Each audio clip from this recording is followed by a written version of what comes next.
It is your prisonplanet.tv memberships that fund so much of what we do here on this operation. And then we're more than happy for the TV show after it's aired live, then be leaked out onto the web to tens of millions of people. That's our goal.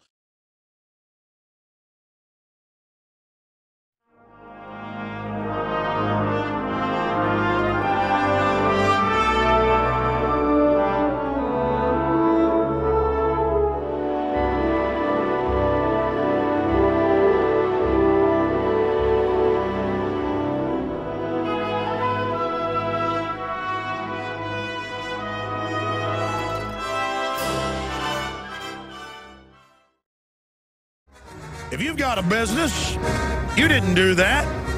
You didn't build that. Somebody else made that possible.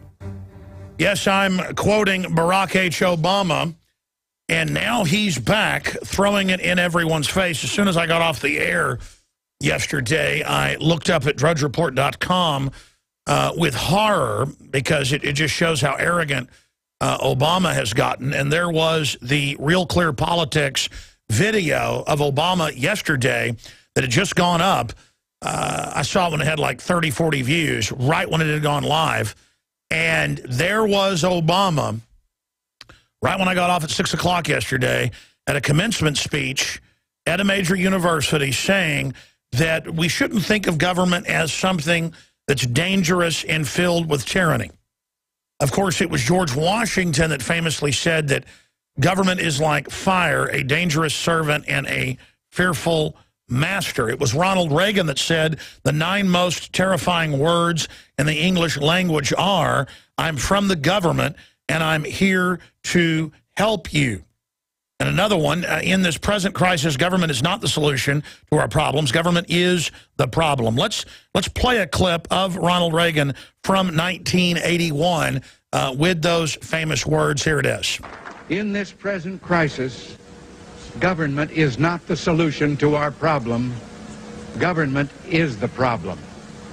From time to time, we've been tempted to believe that society has become too complex to be managed by self-rule, that government by an elite group is superior to government for, by, and of the people.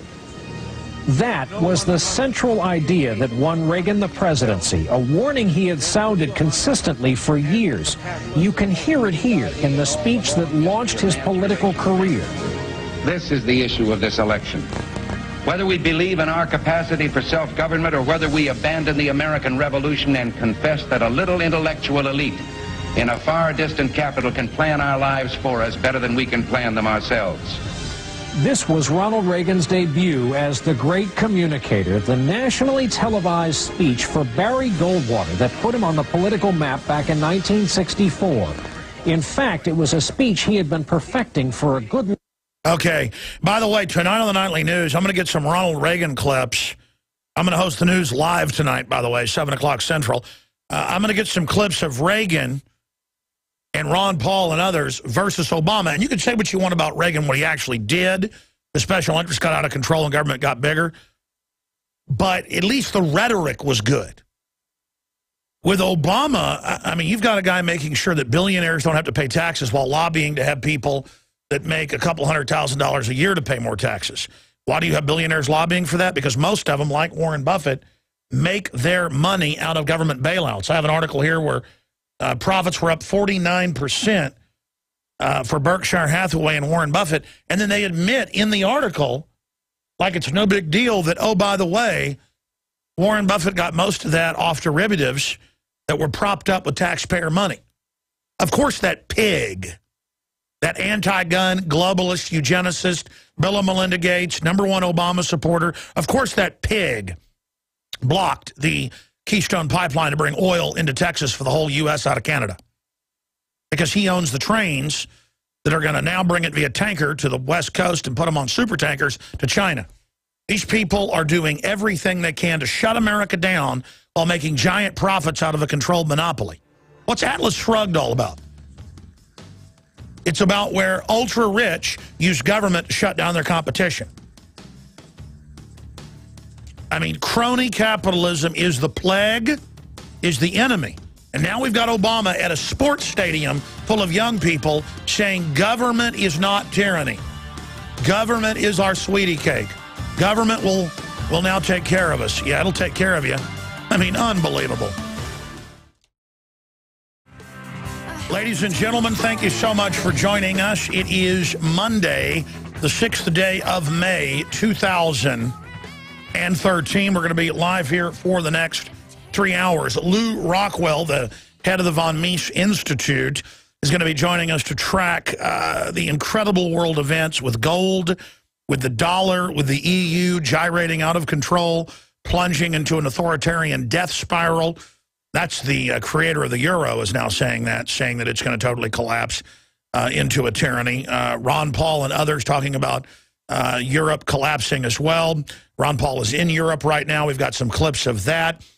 We've got the unprecedented spectacle of a 28-month war against Syria using al-Qaeda jihadis, now culminating with Israel bombing chicken farms, military installations, bridges, chemical plants, and Syria is there laying down and taking it, and the media is denouncing Syria as warmongers and saying they deserve to be absolutely carpet-bombed for doing nothing. And Israel is publicly siding with NATO and, of course, al-Qaeda in those operations. Syria says that Israel airstrikes risk a wider conflict. They're blowing up military barracks, you name it, desperately trying to get a response. And then if Syria responds, the news will say that Syria has preemptively and premeditatedly started the war first.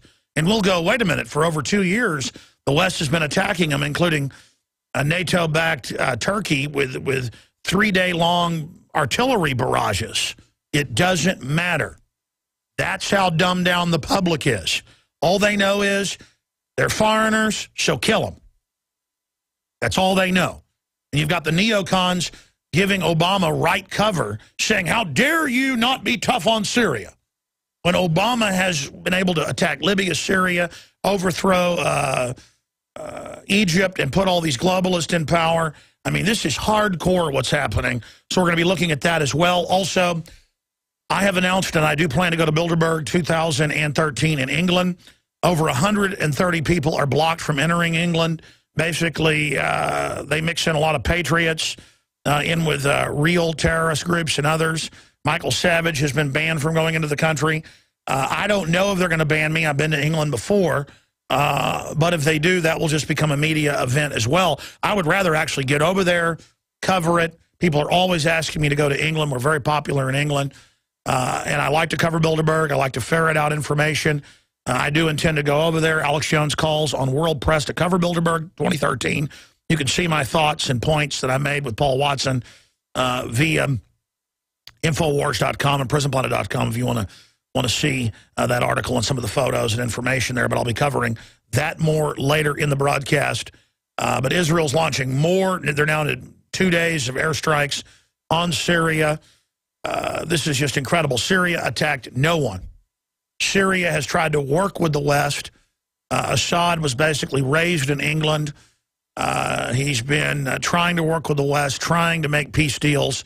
And the answer is, no, you're going to be overthrown, and al-Qaeda is going to be put in charge, and they're going to ethically cleanse the Christians, the Jews, and minority Muslim groups. Syria will choose the moment to hit back. UN accuses Syrian rebels of carrying out sarin gas attacks, which have been blamed on Assad troops. And again, I don't ever think the UN's a good organization. It plays the left cover side, created by the Rockefellers. But the truth is, the al-Qaeda rebels a year ago videotaped themselves testing nerve gas and saying they would use it against Assad. They've been trying to get into their bases to get a hold of it. And then Israel says whether the al-Qaeda rebels get the nerve gas or whether Syrian government uses it, they're going to strike them because of it. I mean, Israel can't support NATO, the U.S., France, and Germany, and England, the UK, in a 2+ year covert war. Now Obama announced heavy weapons to be given. And what did they list?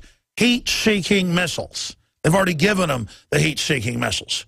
And on the cover of the BBC website, they showed a jihadi with a heat-seeking missile launcher on his shoulder that can shoot things down up to 5,000 feet. I'm going to say that again slowly. The West has given at least 10,000 heat-seeking missiles with a range, an effective range of 5,000 feet. They actually have more than that because I've seen the breakdown of the weapons they were given. They've also been given unguided rockets, point and shoot, that have an even longer range. Ladies and gentlemen, all they got to do is go to a European airport, an Israeli airport, a U.S. airport. You can sit back 2-3 miles from the airport. I mean, where I sit is close to the Austin airport, and the planes sometimes come in at 3,000, 4,000 feet. You could sit, I guess I'm like 4 miles away. You could sit 4 miles away from the Austin Bergstrom Airport. There it is, Seattle Times. Syrian rebels show off heat-seeking missile. Yeah, that was back in November of last year. That's a year ago. I mean, this is the type of craziness that we deal with here, almost a year ago. And when I fly, they'll say, hello, Mr. Jones, we're taking you over here to grab your testicles. Literally. They single me out for extra groping, extra harassment, and they call me Mr. Jones and laugh at me, and they laugh at Jesse Ventura when I fly with him, and grab his crotch and laugh, and then had the nerve to ask him for photos in Atlanta after they grabbed his testicles in front of me. And then Ventura wanted it erased off my phone. He was so embarrassed. He goes, I'm glad you documented it, but erase it off your phone, while we sat there at a Mexican food place eating. That's embarrassing. And that was when he made the decision. He goes, I'm not going to fly anymore after this season, and I may get out of this country for good. He began to say, this is East Germany. I'm sick of this. You all know who I am. You're laughing at me. And these women were laughing, rubbing all over him. They had women doing it. I mean, incredible photos. I'm sitting there going, because they'd already searched me. I'm just sitting there with my iPhone, click, click, click. I had like 30 photos. It was just like out of South Park. Literally, the exact characters out of South Park, the exact voice. South Park must have flown through Atlanta because it was like, let me look inside you. I mean, this is what was going on. It was the exact people from the South Park episode. Obese black women. I guess here in Austin, it's obese white women. The point is that I sat there and I witnessed it. These would have been Drudge Report material photos. And he said, Alex, let me see you erase them. And I erased them. I go, you want to see? He goes, I trust you. By the way, Ventura's back in town. Remind me to call him today. I want the time to get him on before anybody else does. Nobody's been back for a few weeks. I need to go up there and go fishing with him. I know I'm invited to go fishing. I think I'm going to go fishing in Minnesota, except I don't want to be groped on my way up there. All right, side issue. Yes.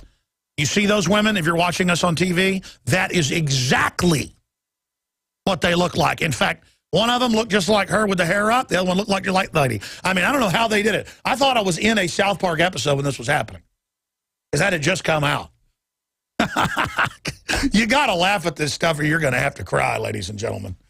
And I mean, I'm telling you, they took their time with Ventura when he really got mad, because it is a violation when they went behind him with their hands. And then I thought they were supposed to have the same sex search you. Quite frankly, I like a different sex doing it. You know, I mean, I'm not going after women when I get a massage, but I don't have men give me a massage. I've had it one time, and I thought it was creepy.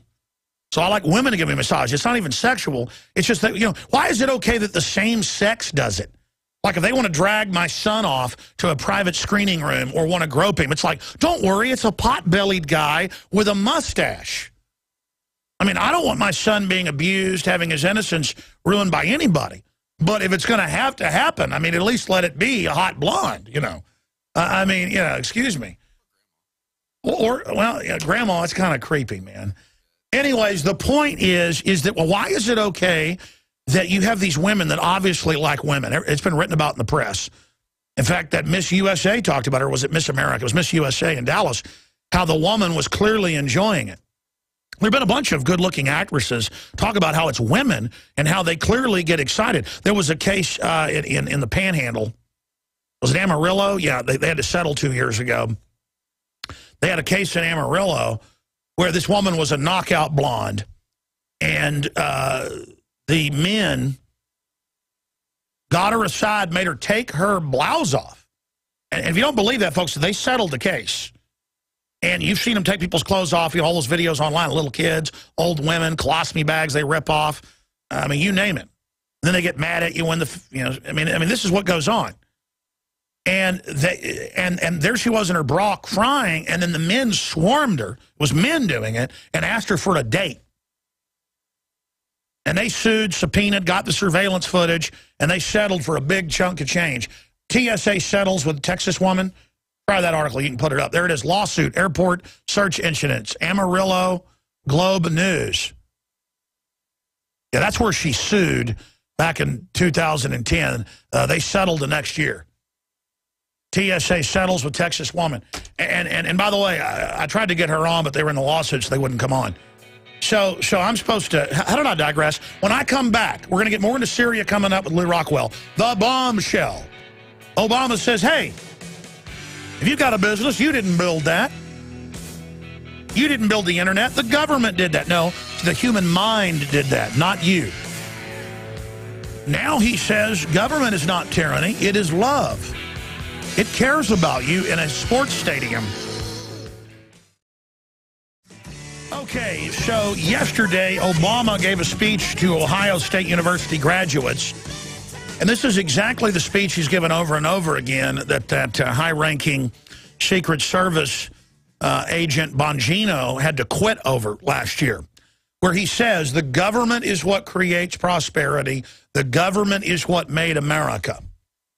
Every philosopher, every historian, from de Tocqueville right through to Oppenheimer, the inventor of the A-bomb, we read some of his quotes yesterday on air, said it is the individual ingenuity unbound by government that created so much wealth.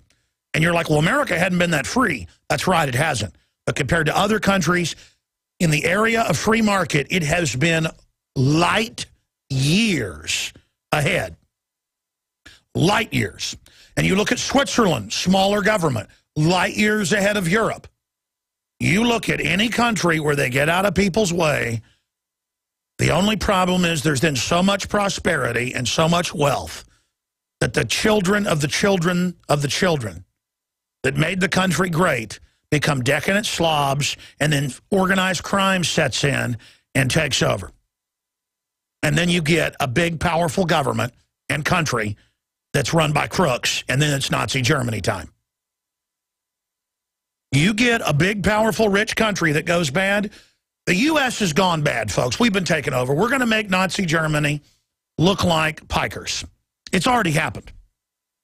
But our propaganda is so good, and nobody's beating us, the globalists that run us, the parasite globalists that have crawled inside our political brain and wrapped themselves around our brainstem. They are so good at their propaganda that they are able to continue forward, though it's starting to grind to a halt a little bit. So they're doubling down. The world is in an epic crisis. It was George Washington that said, government is not reason, it is not eloquence, it is force. Like fire, it is a dangerous servant and a fearsome master. And I've got more of those quotes coming up. But here's Ronald Reagan, two clips from two different speeches Ronald Reagan gave. Here it is. In this present crisis, government is not the solution to our problem. Government is the problem. From time to time, we've been tempted to believe that society has become too complex to be managed by self-rule, that government by an elite group is superior to government for, by, and of the people. That was the central idea that won Reagan the presidency, a warning he had sounded consistently for years. You can hear it here in the speech that launched his political career. This is the issue of this election.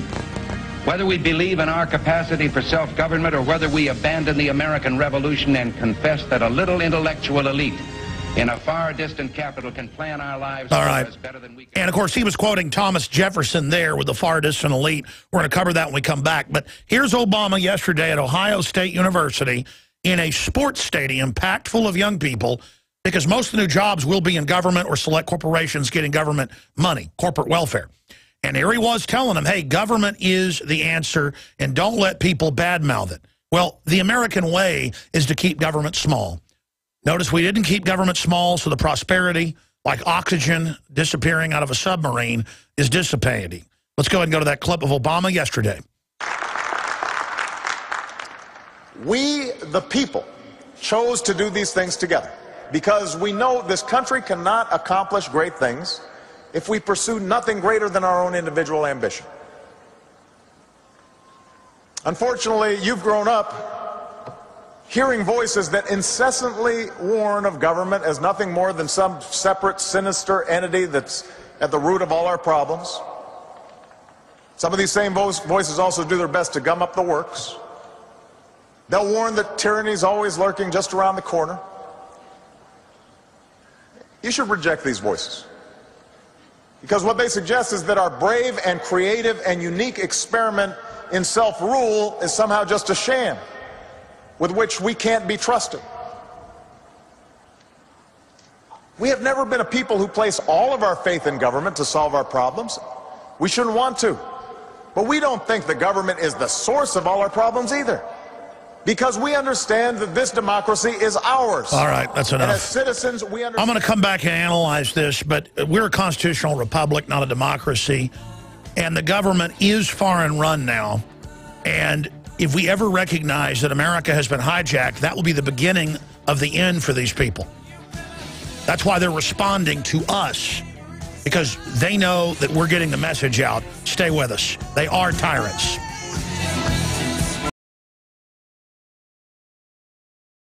Alex Jones here, back live. We're here Monday through Friday, 11 a.m. to 2 p.m. Central. It's 12 noon to 3 p.m. Eastern. And then we come back weeknights, 7 o'clock, InfoWars Nightly News.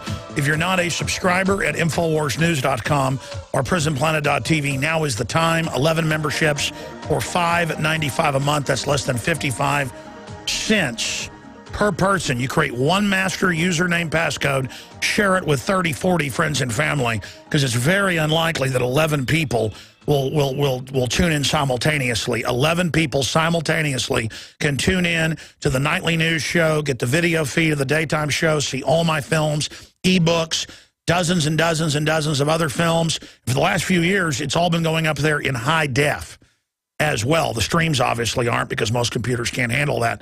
But the point is, you then also pay for the bandwidth. Now, again, create a username passcode that you can share, create an e-card, and give it to 30, 40, 50 people in your family. If you try to log in then one night and you can't log into InfoWars Nightly News, mission completed. More than 11 people are now using the username passcode. Go and get another membership for $5.95 a month. The message is, wake people up. If I had unlimited money and could just pay to have the bandwidth, to have InfoWars Nightly News and everything we do for free, I'd do it. But that's not a model that's sustainable. So we use the free market. We're hiring more reporters, more crew, adding more graphics people, more researchers. It's all happening right now. So become a part of the revolution against tyranny, part of the restoration of the republic. You have built InfoWars.com. You have supported InfoWars.com and PrisonPlanet.com. You have supported this radio show, and we support your liberties and freedoms as well. We are brethren.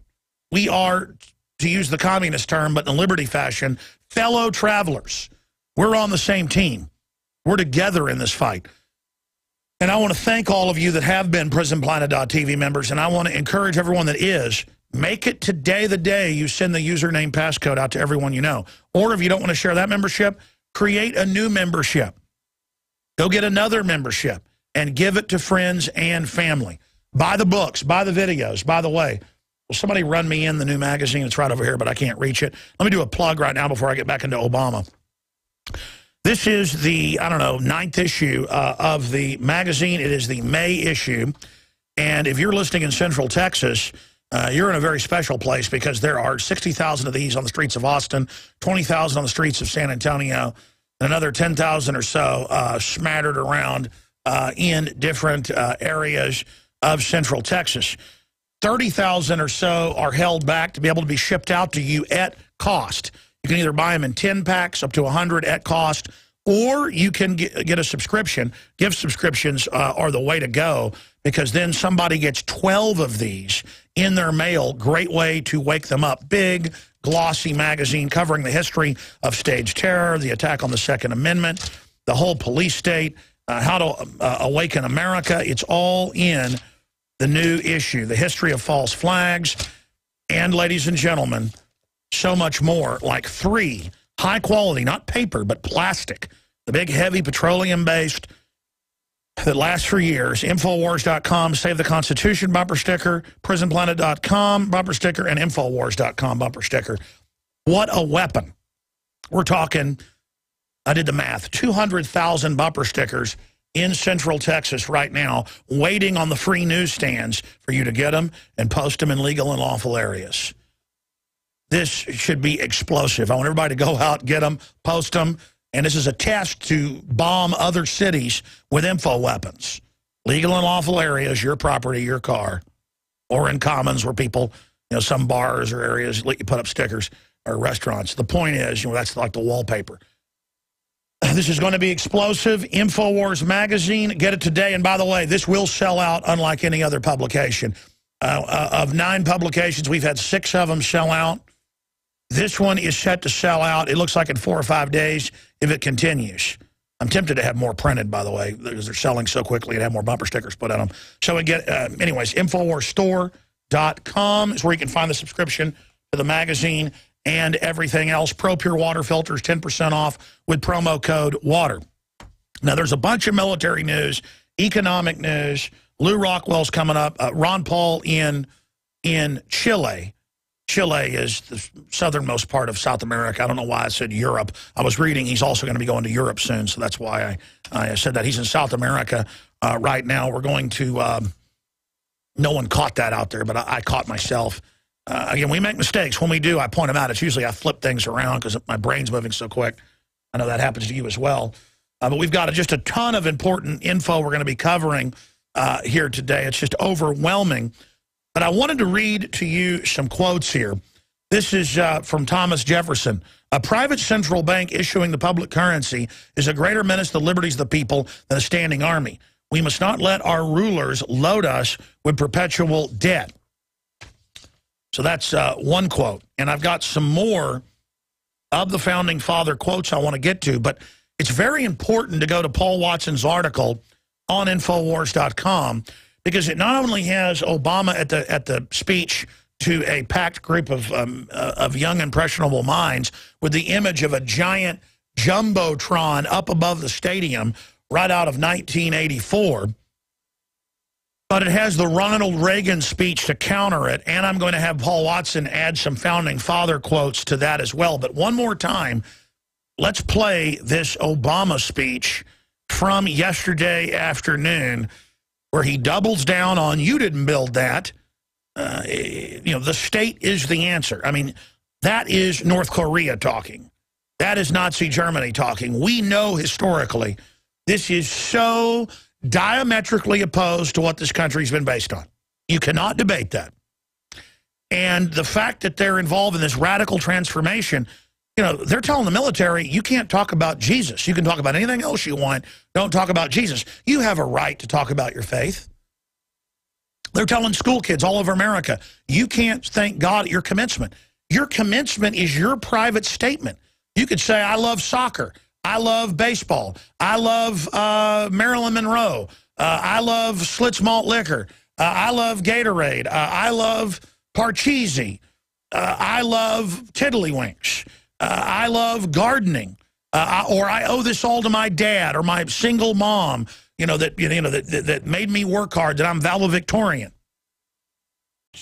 So call us today or First Amendment. The First Amendment clearly states that Congress shall make no law respecting an establishment of religion or prohibiting the free exercise thereof. That means government can't be involved. The First Amendment says the government can't, at a public school, say we're now going to worship Muhammad, or we're going to, or the Prophet Muhammad. We're going to worship, you know, Allah. We're going to worship the Virgin Mary. We're going to worship a rock. We're going to worship a whale. We're going to worship whatever it is you worship. We're going to worship dogs like the Zoroastrians do. The state can't do that. That's what Thomas Jefferson was talking about. And Christians don't even debate this, most of them that I hear on radio, from the right perspective. They're like, I hate Thomas Jefferson. He was anti-Christian. No, he wasn't. He said you have a right to practice whatever religion you want and to talk about it. The state cannot have an official religion. And so now they say, oh, troops can't talk about Jesus. Oh, you can't go at your commencement speech and talk about what you want. And that gets to the point where you can't say USA, USA, USA when a San Antonio basketball team is winning. That, by the way, they did the math, was half Hispanic, but the other team was more than half Hispanic and thought, because I guess they identify themselves as Mexicans, not Americans, that that was against them, when all it is the chant everyone does when they're feeling good now. I think it's quite mindless.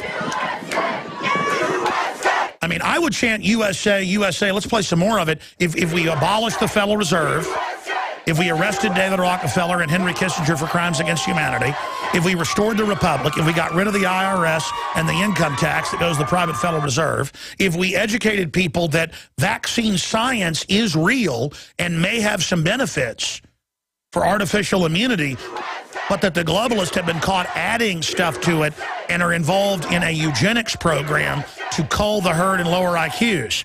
If we stopped using the Monsanto BT corn and stuff that kills the bugs that eat it, but then we're supposed to be able to safely eat it when it grows its own pesticide as a pharmacological crop. If that ever came out, and instead of us going from 1 in 25,000 with autism to 1 in 51 now, and people being brain damaged and illnesses everywhere from BT corn, and there's a big study out on it today. And if we started reversing the trend and it was 1 in 10,000 getting autism, I would say USA, USA, USA. When we win for the Second Amendment, when we reverse tyranny and restore what makes USA, USA, USA something worth chanting. But you don't chant USA, USA when the police lock down 80% of a city and come into houses and grab women who don't even look like the reported puppet, Patsy, and throw them down the stairs. That's when I chant USA, USA, USA. But I'm now digressing. Imagine Obama coming out and saying, if you got a business, you didn't build that. And then he wants a civilian force just as big and just as big as our own military. A domestic drafted force of youth, which they've now been graduating and are now involved in warrant service, surveillance, citizen spies under InfraGard. And if we have a debate about it, they go, Alex Jones is crazy. He thinks there's thousands of armored vehicles, billions of bullets, and citizen spies, when you can go read officially that's been set up. Because, again, they're using another military tactic on us, knowing we're atomized, knowing we're all individuals. And so even if we know it's true, what organization do we fight through? That's why they hate Infowars.com, because we're able to organize people. We're able to show you you're not alone. We're able to force this out and call them on their lies. It shows two things. Not enough people are involved as leaders. And it also shows how pathetically weak the globalists are. That my ham-fisted broadcast, toe-to-toe with the New World Order, with a little help from our friends in the real media, are able to devastate the globalist, lower their approval ratings, and force major stories out in the open. And who are the little help from our friends? Number one, you, the listeners. The sponsors of this broadcast, number two. Giants in media like DrudgeReport.com, in true media. And George Norrie helping us out, and of CoastToCoastAM.com, and so many others who love their children. Let me tell you, you know we're on an express elevator to hell. you know we're on a roller coaster going into a bad place. And if you don't get involved and realize that dangerous mega cartels have walked into America, bought off our government, run their own candidates for office, and are now trying to demonize states' rights and demonize patriots because we're the only opposition to them. But the truth is, we have the moral authority. We have history on our side. We have the Bill of Rights, the Constitution, the law. I mean, they're now on CNN with FBI agents going, yeah, we're listening to everything you do. It's for your safety. That's a felony every time they do that. They are flaunting torture in your face, hoping they can normalize it. They are flaunting secret arrests in your face. They are flaunting martial law. They are flaunting military drills. They are flaunting the end of the 4th and 5th Amendment. They are flaunting warrantless checkpoints to try to get you to just roll over. You can do two things in a fight if you're cornered. Roll over, get in a fetal position, and kiss your butt goodbye. And most cowards take that route. Or you can charge up and turn it loose. And let me tell you something. Even if somebody is bigger and badder and meaner than you, when they're attacking you, they're not in the right. And they don't have the energy. And even if they're 3 times stronger than you and better trained than you, if you kick and bite and snap and poke and punch and just turn loose your human power, you will stomp their butt 9 times out of 10. And even if they're the baddest guy in the world, I'm using the fight analogy, they're not going to want to mess with you a second time because they're going to get hurt bad. And it's the same thing with government. You roll over, you worship black uniforms, you worship tyranny, you go see movies, propaganda movies like Iron Man 3, where there's terrorists blowing everything up in a false flag to cover up, genetically engineered soldiers that are exploding. You go see that, and Olympus Has Fallen, and this movie. All these movies about bombs going off in U.S. cities, right before and right as it happens. It's all programmed. I've talked to the people in Hollywood, not just Hagman of the X-Files, where the CIA approached them with the plot of flying a hijacked jet in the World Trade Center to blame it on Al-Qaeda, who they run, and using a drill to make them stand down. Do you understand that? I mean, I see the PR rollout. Oh, they got a bunch of movies coming out about bombs going off all over America. Get ready. That criminals love to brag and tell you what they're doing. And then you go fantasize that America still exists and that America's fighting Al-Qaeda. And you've got some guy out of the Middle East, the last Iron Man. He's fighting a guy from Russia. And the one before that, he's fighting, terrorists in Afghanistan. And that's where he gets the Iron Man suit. It's all the same, when in truth, the globalists run Al-Qaeda. The globalists are the equivalent of Spectre or Chaos or Cobra. They tell you in all the shows, they're laughing at you. They teach you the bad guys are this phantom group that nobody can stop that wear a mask. Because the government is the terrorist. Because the government is a foreign banking combine that's attacking every country. That wants every country enslaved, that wants every country authoritarian, because then they can come in and dominate and have top-down integrated systems of authoritarian command and control economy. So they can play God with your life. When we come back, I'm going to play the clip again and get to these quotes of Obama. You guys punch my computer up. I want to show people this image. This is up on Infowars.com right now.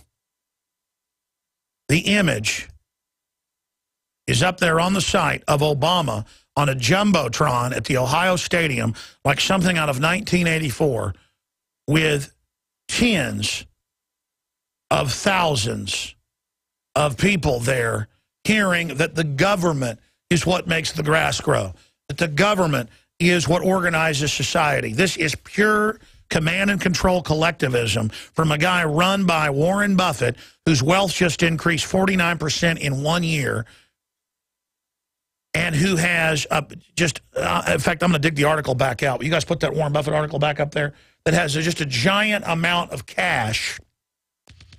And if you look it up, he got roughly $45 billion in 2008 of banker bailout money. Gee, why do you think Obama called for it as a senator? And in cash, ladies and gentlemen, in cash, the man is rolling in some of the biggest cash reserves in the world. Directly your tax money. Now you know why Warren Buffett wants higher taxes. All right, ladies and gentlemen. Let me go over some of these headlines. By the way, I have a correction to make. I was going off mental notes, and I just said Warren Buffett had a 49% increase in profits from taxpayer money, mainly. By the way, that's in the AP and Reuters articles. A minor footnote. I'm sorry. I conflated and flipped the two numbers. Will you guys punch this up here? Actually, my Bloomberg article. Punch it up here on my screen. Berkshire cash hits record $49.1 billion as profit climbs. So they've got an extra cash there. And then its Berkshire profit rises 51%, shares at record high. And Reuters says Warren Buffett's Berkshire Hathaway Inc. on Friday and quarterly profit rose nearly 51% on a solid performance in insurance. They make you buy Obamacare now. He was the chief lobbyist for that. And by many of its other businesses, as well as gains from investments and derivatives. Guys, will you guys pull up Warren Buffett got bailout money? And let's see if my memory is correct. He got $44.5 billion. $44.5 billion. This is not a parlor trick. We're going off my memory here. Warren Buffett, just type in Warren Buffett. For TV viewers, you'll see it. Warren Buffett got bailout money. And it was $44.5 billion. Now, that was round one. That was 5 years ago. Oh, don't worry. It's been lavish. Oh, I'm sorry.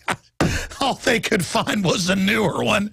I'm sorry. It's $150 billion. I'm sorry. But wait. On that, he got 44.5. Read the fine print. 44.5 bill.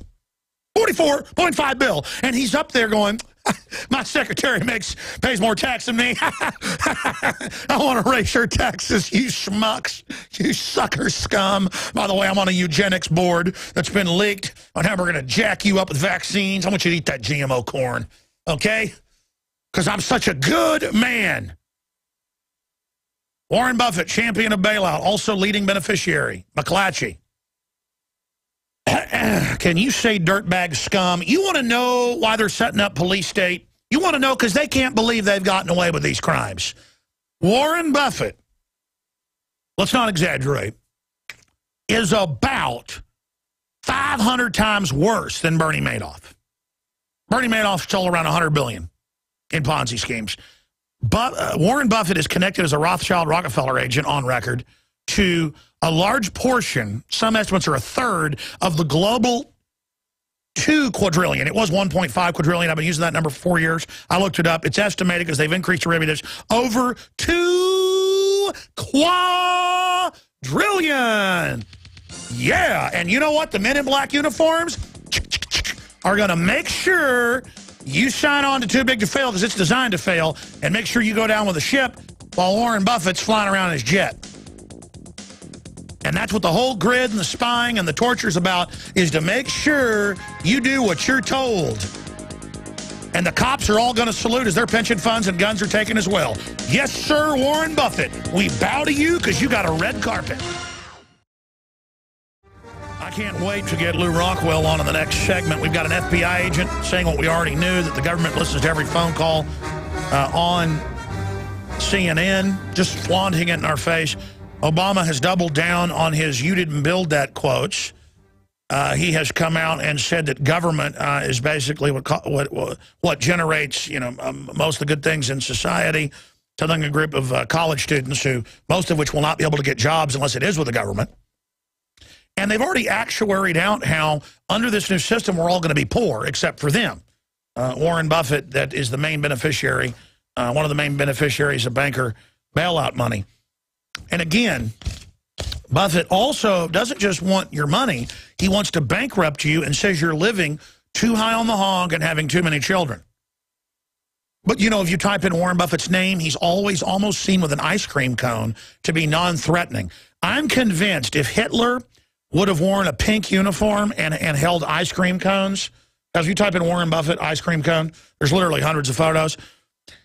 ice cream that we'd be under Hitlerian rule right now. If he said hope and change for the children, I'm a loving liberal, and if they would have given him a Nobel Peace Prize, it would have been over. When he was attacking France, Russia, you name it. In fact, I nominate Adolf Hitler for the Peace Prize because I don't like Hitler, but to be clear, oh, look, he's got an ice cream cone. He's not threatening. Sure, he gave $40+ billion of taxpayer money he stole to eugenics operations because he loves you. Look at a nice old man. A nice old man. He's a nice old man. He's a nice old man. He's going to take good care of you and your family up there in Lincoln, Nebraska. We all know what goes on up in Lincoln, Nebraska. Warren Buffett wants to take care of you and your family as he gets your taxpayer money, $150 billion of it in one serving alone. We're going to go to Lew Rockwell and talk about that. And no wonder I'm an extremist against the bailouts. They say now, first they admitted that it was your tax money to bail out foreign banks. Notice now when you hear the news, yeah, we're bankrupt because you're lazy, America. You're not working enough, and it's the people on welfare that did it. And I'm not for the welfare because it makes them dependent. And it makes them a voting block for government. But these people are getting chicken feed compared to the 2 quadrillion. Oh, look, Obama. There's hundreds of photos of him with an ice cream. He's not threatening. See, they know that hits areas of your mind associated with childhood stuff. It's like, look, Obama's not threatening ice cream cone. Sure, he is arresting whistleblowers all over the country that report government crime at unprecedented levels. Sure, he's using al-Qaeda to attack Syria and other countries. Oh, look, there's Bill Gates with Warren Buffett and an ice cream cone. See, I mean, it's not threatening. It's ice cream, folks. And they talk to you like you're children. When you go see movies like Iron Man and stuff, it's designed for children. Every show, America's good and America's fighting terrorists. And then you look at the real world, the people that run America run those terrorists in every case. Even the cases where it's a real crazy that attacks, you find out they have some MI6 or CIA or Mossad or French intelligence or German intelligence handler. And then when there's major bombings in Russia, it kept turning out that it was Putin people. They even Moscow police caught Putin, FSB, planting bombs in a 4th building in '99. And they said, oh, you have to release us. It's real bombs, but it was part of a drill. Oh, see, now you know why they have drills. And I'm supposed to just sit here and be naive and go see Iron Man and sit there and just walk out and cry for America. It's like guys that go see Rocky and then, walk out of the Rocky movie and start a fight in the parking lot and get their butt kicked. I mean, it is imaginary. Notice they had Pearl Harbor come out right before 9/11. And Rand Corporation said there's about to be a terror attack on the order of Pearl Harbor. When there is, we will radically transform America. I mean, they think you're stupid, folks. They brag openly about all this. They think you're dumb. Are you dumb? We are here, ladies and gentlemen, live, Monday through Friday, from 11 a.m. until 2 p.m. Central Standard Time. We come back weeknights, 7 o'clock Central, InfoWars Nightly News. Find out more at InfoWarsNews.com or Infowars.com/show. And, of course, I also have the Sunday show, 4 to 6 p.m. We're hiring more reporters, more crew, more journalists, more researchers. We are trying to pour every dime of support that comes into this operation in defense of our constitutional republic. We take it personal that these nasty authoritarians tell us we didn't paint our own oil painting. We didn't create a new engine. You didn't create a new song. You didn't learn how to play the guitar. Your mother and father didn't raise you. You didn't pay enough taxes, on average, more than 55% of everything you earn. No. If you've got a business, you didn't build that. Somebody else made that happen. Well, now Obama, and this is up at Infowars.com, we're going to play the audio and video right now, has come out and said that government is not a tyranny and we shouldn't listen to the voices that say that, like George Washington, like Thomas Jefferson. Last hour, I read a lot of their quotes about George Washington. Government is like fire, a dangerous servant and a fearsome master. Thomas Jefferson, same quotes. On and on and on. Our country was founded against this. Ronald Reagan, who didn't live up to what he said he'd do in many cases, but at least had rhetoric saying the most scary words of the English language. I'm from the government, and I'm here to help you. I have run into, in government, more arrogant criminal people in my life than anybody else. And government's growing, growing, growing, growing. It now spends, what is it, 60% of the GDP one way or another is going into government. And it's going to be more and more into the future. They've signed us on to $2 quadrillion now in derivatives. And look at the articles I showed last hour. We're going to Lew Rockwell. Berkshire cash, its record $49.1 billion. That's just their cash as profit climbs. And what does Reuters report their main profit was from? Derivatives and insurance. Making you buy insurance, the price doubling roughly in the last year. That's on record. Congressional Budget Office. The main lobbyist for the government-run health care, making you buy overpriced insurance. Then government tells doctors what care they can give to make sure your bill isn't too high. And who got $150 billion, $44 billion to himself in the first round of bailout? Reuters, please. McClatchy, please. Put it on screen. Warren Buffett. Who lobbies for higher taxes on you? I'm going to explain this to all the stupid socialists out there. It's right out of Atlas Shrugged. The big rich guys shut down one guy's railroad, so their railroad gets all the traffic. Same story. Keystone Pipeline. There it is. Warren Buffett on AIG, McClatchy, $150 billion bailout. That was 2008. I did the math. Do you know how much his group of companies has gotten in different Federal Reserve type bailouts? It's over $300 billion that you got to back up and pay for. There's McClatchy right there on screen. 300 billion smackers. Oh, you want to know why they want a tyranny in place? Because they know you may take America back and they're all going to go to jail. But you got to identify the tyranny first, and that's what Obama's scared of. Brand proven to reduce to the original idea of big government as a tyranny. Out of control government is the ultimate threat. Big government is the plague. Infestation of government is the plague. Corruption within government, as Cicero said 2,050-something years ago in Rome, their main historian, the rock star of his age. Now, I want to play this clip and go to Lew Rockwell because this is like is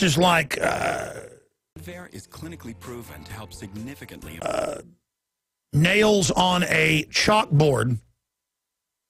I know this is like nails on a chalkboard for Lew Rockwell out there. This is Obama at Ohio State yesterday, doubling down on his "you didn't build it" statement and saying we don't need people saying, you know, these people that say government can become a tyranny and always warning about a tyranny that's about to come around the corner. No, it's already here. Tyranny's already here. They're on CNN saying, we listened to all your phone calls and it's for your own safety. We have that clip coming up. They've gone from denying it to admitting it and saying it's bad to now saying you're lucky we care enough to listen to everything you do. You're lucky we put the CIA bomber on the CIA payroll, Tamerlan. That's confirmed. You're lucky we had martial law in Boston. We're going to talk about it all with Lew Rockwell, play a clip of Ron Paul's speech in Chile, and more. But the good news is this show's getting more popular. LewRockwell.com is getting more popular. Ron Paul's a rock star worldwide. I'm very popular worldwide. The anti-New World Order Libertarian Party, UKIP, only a decade or so old, has exploded and has won the major elections over in England. But the enemy's going to counter-strike back. They're now saying we're basically terrorists in the news. Anybody that wants liberty, why, that's the new terror threat. Think of that. That convicts them right there. That shows they're wild authoritarians. But here is the Obama clip, and then we'll get Lew Rockwell's take on it. This is from Ohio State yesterday. We, the people, chose to do these things together because we know this country cannot accomplish great things if we pursue nothing greater than our own individual ambition. Unfortunately, you've grown up hearing voices that incessantly warn of government as nothing more than some separate, sinister entity that's at the root of all our problems. Some of these same voices also do their best to gum up the works. They'll warn that tyranny is always lurking just around the corner. You should reject these voices. Because what they suggest is that our brave and creative and unique experiment in self-rule is somehow just a sham with which we can't be trusted. We have never been a people who place all of our faith in government to solve our problems. We shouldn't want to. But we don't think the government is the source of all our problems either. All right, that's enough. Shut him up. Because we have... Lew Rockwell, founder of the Von Mises Institute, Ron Paul's former chief of staff, one of the leading intellectuals for liberty out there worldwide. What he's doing there, I want to get your take on this, is clearly recasting it that if we vote for big government, that's America empowering government, and that America is government. And he's telling the young people, you're part of that larger collective. I mean, this is direct Mao Zedong, paraphrasing quotes for those that don't know. I knew I recognized it yesterday, and it just clicked. Those are Mao, basically Mao quotes. 7 of his czars have quoted Mao. Lew Rockwell, what does it say about where we are that they are now this brazen, sir? Well, you know, I actually think, Alex, this is good news. I mean, they're actually worried about people like us. So he's, you know, if there's one thing, if you want to get young people, I'm talking about smart, intellectually curious young people, not the younger equivalent of the sheeple, but smart young people. If you want to get them interested in something, tell them, don't read that. Don't listen to that. Pay no attention to that. So what is of course, the first thing they do is they want to find out, what am I being told not to look at? So Obama is talking about, he's talking about libertarians, anarcho-capitalists, people who correctly point out that the government is mankind's greatest enemy on earth, that it is the predator, that it brings about all these wars, that it takes all our money, that it spies on us, that it puts us in prison camps, and you know, the U.S., of course, the world capital of putting innocent people in prison far more than any other country on earth. We can just go right down the list. Of course, the U.S. is a tyranny. The government is a tyranny. Still, the American people, or certainly enough of the American people, are still devoted to liberty, don't want to be run by the government, don't want to have their phone calls spied on by the CIA, and their emails and their texts and every other communication. So I think there's more and more opposition, even though this is a very difficult era to be living in for people who believe in liberty. But I think that liberty is so creative, the government is so stupid, that I'm very optimistic about the future, especially about the young people. And I'll bet you anything, there are a lot of those kids at Ohio State who listen to Obama who today are looking up people like us. So I think he made a mistake. But again, it shows, of course, his heart. It shows where he is. It shows the danger of, frankly, mass democracy, which has led to some of the biggest, worst governments ever. Hitler, of course, was elected, and many, many bad governments. Why we've had Hans Hermann Hoppe writes about this in his great book, Democracy, the God That Failed, about why the worst wars ever have come about under democracy. And the public is so ignorant. Ever come about under democracy. Sure, some new listeners are ignorant to the fact that when we badmouth democracy, they think we want authoritarianism. Will you briefly explain the difference between a republic and a democracy, sir? Well, a democracy is an unlimited government that where people believe that if you can get the majority to vote one way, and of course it's never the majority, all these elections are decided by minorities and sometimes small minorities. But if an election, if people in an election decide for anything, it's legitimate. Well, of course that's not true. People, you know, if people can decide to take somebody else's property through a democratic election, that's not legitimate. They can decide to start a war. They can decide to bring on a much bigger government under, say, Bush or under Obama, the two sides of the same rotten coin. But, you know, that doesn't mean self-government. What we believe in is self-government. So sometimes in American history, traditionally you have, yes, people voting in local elections and that sort of thing, but that's not the same as a mass national democracy where you have a mass national media running things for the government, where we're given no choice. Where it's, you know, creep A versus creep B. That's American democracy. That's right. They finance two fake choices that are really the same flavor of cyanide-filled Kool-Aid and then ram it through. The Republic puts absolute blocks in. You can't take the guns. You can't make somebody a slave. Then they argue, well, there were slaves. But it was the proper interpretation of the Declaration of Independence, Bill of Rights, and Constitution that ended up banning it. The media, you know, they put in the original Constitution, as you know, to ban slavery, but they couldn't get it through then. It took more time, but it was the idea that was finally implemented. And again, the Bill of Rights doesn't give you your rights, folks. The Constitution doesn't. It points out what's already there organic. Lew Rockwell of LewRockwell.com is our guest. I want to come back and get into the Syria situation and so much more. Alex Jones here, back live. You know what excites me about people like Lew Rockwell, Ron Paul, but also so many other people out there, especially young people? Everybody's starting their own radio shows, their own news shows. We post and link to the reports that Lew Rockwell and his crew are putting out. They're becoming very popular. All of us have to just engage the globalist, engage the corporate kleptocrats that use big government to control markets and shut down their competition and domesticate people. Now, the next segment's a long segment. I want to get into gold, Syria, where he sees the world going, where he sees the Republican Party going. Is there any opposition within that system? Where does Lew Rockwell see the future going in specifics? Because he is a very astute political mind. But first, here is an MSNBC host, Perry. Remember a month ago, she came out and said, your children belong to everybody. And they're selling this idea to where now in Austin, people come up to us and say we shouldn't have 3 kids in Whole Foods. They're telling their forces, get aggressive. Obama's telling his anti-gun forces, get aggressive, go out and get in people's faces. See, they need grassroots support. And they're definitely becoming more authoritarian. They've set up this Secure Corps, AmeriCorps, Stasi force. They're announcing they're spying on everybody and saying if someone says they hate the government, call the police on them. I mean, that's why I start ranting. These are dangerous creeps. Let's play the clip.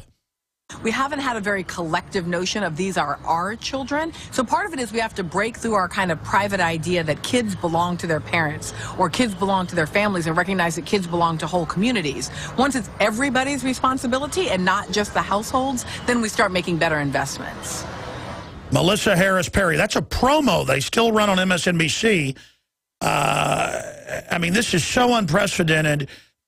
Again, why are they doubling down? Why does the FBI come out at the Boston bombing and say, don't look at other evidence, don't look at other photos of clearly a drill happening? I mean, I think they are losing touch. Lew Rockwell. You know, first of all, this woman is lying. I guess like every phrase out of her mouth is a lie, because they don't actually believe that your children or my children belong to the community. They believe they belong to the government. They don't believe they belong to our next door neighbors or the people in the town we live in.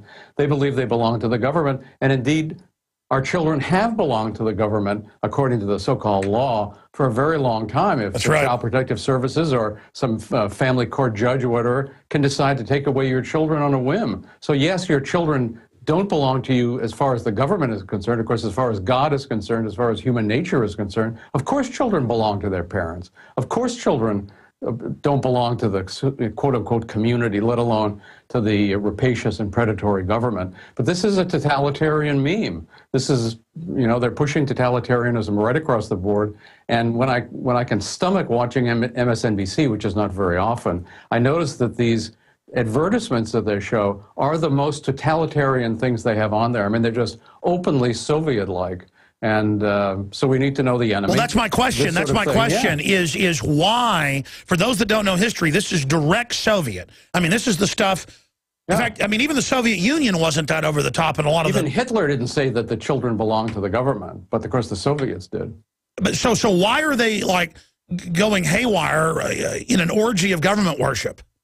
Well, they feel this is the time to push. And I think part of the reason is they feel they're making progress under Obama and they made progress under Bush, but they also are worried. They're also scared. This is why they're saying things that are actually crazy, a little too revealing of their real agenda. So this is good for us. It's good that this woman is making this kind of a statement. As you know, thanks to you and others, it went around the whole World Wide Web. So this is good. It's good that we know that these people have these kinds of ideas and what they want to put in effect through, of course, the government, which Obama praises as, you know, the great locus of progress. It's actually the locus of violence. It's the headquarters of violence in society. Look at North Korea. Well, or look at the U.S. We don't have to go to North Korea. We don't have to go to the other bad countries. There are plenty of bad countries in the world. Let's concentrate on our own country as you do. Let's look at what the U.S. government is doing to us, what the U.S. government is planning to do to us. I mean, North Korea is not trying to read my emails, but Obama. Absolutely. America, the globalists that run America, is the monkey on our back. They keep talking, you know, of course, they talk about North Korea, North Korea, North Korea, and then it drops. So it's gone away, and I guess it'll come back again. North Korea is not the problem for us. No, I agree with you. I'm just saying if Obama loves a total state, look at North Korea where they can't even manufacture their own cars. Everywhere government becomes total, everything collapses into the dark ages. Yeah, I think that maybe who knows, maybe they've learned from the experience of the Soviet Union or the experience of the other communist countries or North Korea or whatever, that the power elite, the oligarchs, are not well off enough in that kind of a system. So they actually want a fascist system. The U.S. system is fascist. They want to increase the fascism. So communism has never been All right, stay there. I want to give you the floor when we come back to describe what the American system has become versus the real American system. Then we'll look at the war in Syria, gold, Ron Paul, and so much more. Monday through Friday, 11 a.m. to 2 p.m. Central. Thank you so much for joining us on XM 166. I'm told in 2 days the channel changes. In fact, pull up that email for me. I want to give the channel out right. It's 244, right, John? Yeah, it's a 244. That changes in a couple days from 166. The entire channel is moving over there, not just our broadcast. Again, Lew Rockwell is our guest. I'm going back to him in a moment. I want to ask him about Boston and the new idea. In fact, I sent you an IM this morning, guys. Do you have it? I sent you the text of what somebody said about this is how the professionals, you know, keep us safe. Will you guys print me that off the instant message I sent you, Chris? Because I want to read that on air later, where the guy's like, this is how professionals keep you safe, coming to every house, grabbing your wife by the hair, shoving you down the stairs, pointing guns at you where you're all suspects. Any of them could have been accomplices. Well, the cops could have been accomplices. Oh, but I'm not supposed to say that, even though government has a history 9 times out of 10 of being behind the terror attack. But that's a separate issue. The new issue of the magazine, speaking of issues, will sell out. You can buy it in bulk or get a subscription of the May issue, False Flags, exposes the history of government-sponsored and provocateur terror, gets into the Second Amendment, and so much more. It's a double cover. It's got a cover on both sides of the magazine as well. And it has 3 free big bumper stickers in it. That's about 400,000 bumper stickers total. So we printed over 100,000 of these. Imagine what this will do if you put them up in legal and lawful areas. So get those today. They're also on the streets of Austin and San Antonio and other cities that put them out on the streets as well. So if you see them, get them and give them to your friends and family and get them on your cars because it'll have a massive effect. Now, Lew, I want you to walk through. You've got the communist and socialist models, but what I see us having is a corporatist model. As Mussolini said, that's the definition of fascism. You correctly peg it. So as the head of the von Mises Institute and a man who studied history, I see them using socialism grassroots to socialize one sector of society and then play it off against the free market sector that is parasited to death at over 50%. In France, it's over 80%. But I see them segueing where they're just exempt from our laws overseas. The mega corporations get the lion's share of the taxpayer money in bailouts and government contracts. So it's almost like socialism and communism grassroots with a police state with offshore fascist exempt above it. So it's even worse than fascism. What would you call this system they're establishing? I mean, I agree it's more akin to fascism, but I mean, what do we really call it? Well, I think, you know, Alex, you're right. It's a corporatist system. And we just have to look at Obamacare. Unlike, say, the system in Britain or France or other countries where the state directly owns, or Canada directly owns and runs the medical system, which, of course, is horrendous. We have a fascist system. So you had the actual Obamacare bill written by the big insurance companies, by the big hospitals, and especially by big pharma, run for their benefit. So it's the big corporations, big government in alliance against the rest of us as tax victims and victims otherwise.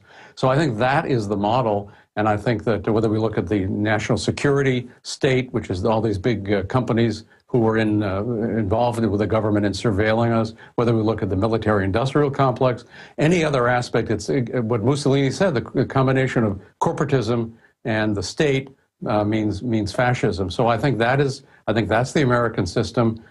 Began really with Franklin Roosevelt, whose New Deal was based on Mussolini's economic program, and it's gotten worse ever since. And of course, especially since 9/11, it's been galloping worse. So I still think, though, that most people, whether they're in Boston or otherwise, are sheeple. It's too bad. Wish it weren't the case. But everything is done by minorities for both good and for evil. So we don't need the majority.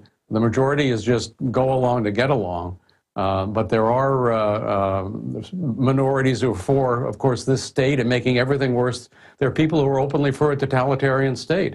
I mean, for something equivalent to Mussolini or Hitler or Stalin or those sorts of systems, they would use different words, they use different rhetoric, Mao Zedong, as you say, but they don't, of course, ever use the direct rhetoric of those regimes, but that's the sort of thing they like. And then there are people who oppose that, who are knowledgeable, who understand what's happening, who read, who think independently, who don't let their opinions be controlled by Fox News or CNN or MSNBC or the rest of the Pravdas of this current regime, or the Fokische Beobachters or whatever. They don't let their minds be controlled by that. They think independently and they think critically. They teach their children to do the same. This is the hope of America. Indeed, it's the hope of the world, that in other countries, too, there are people like this.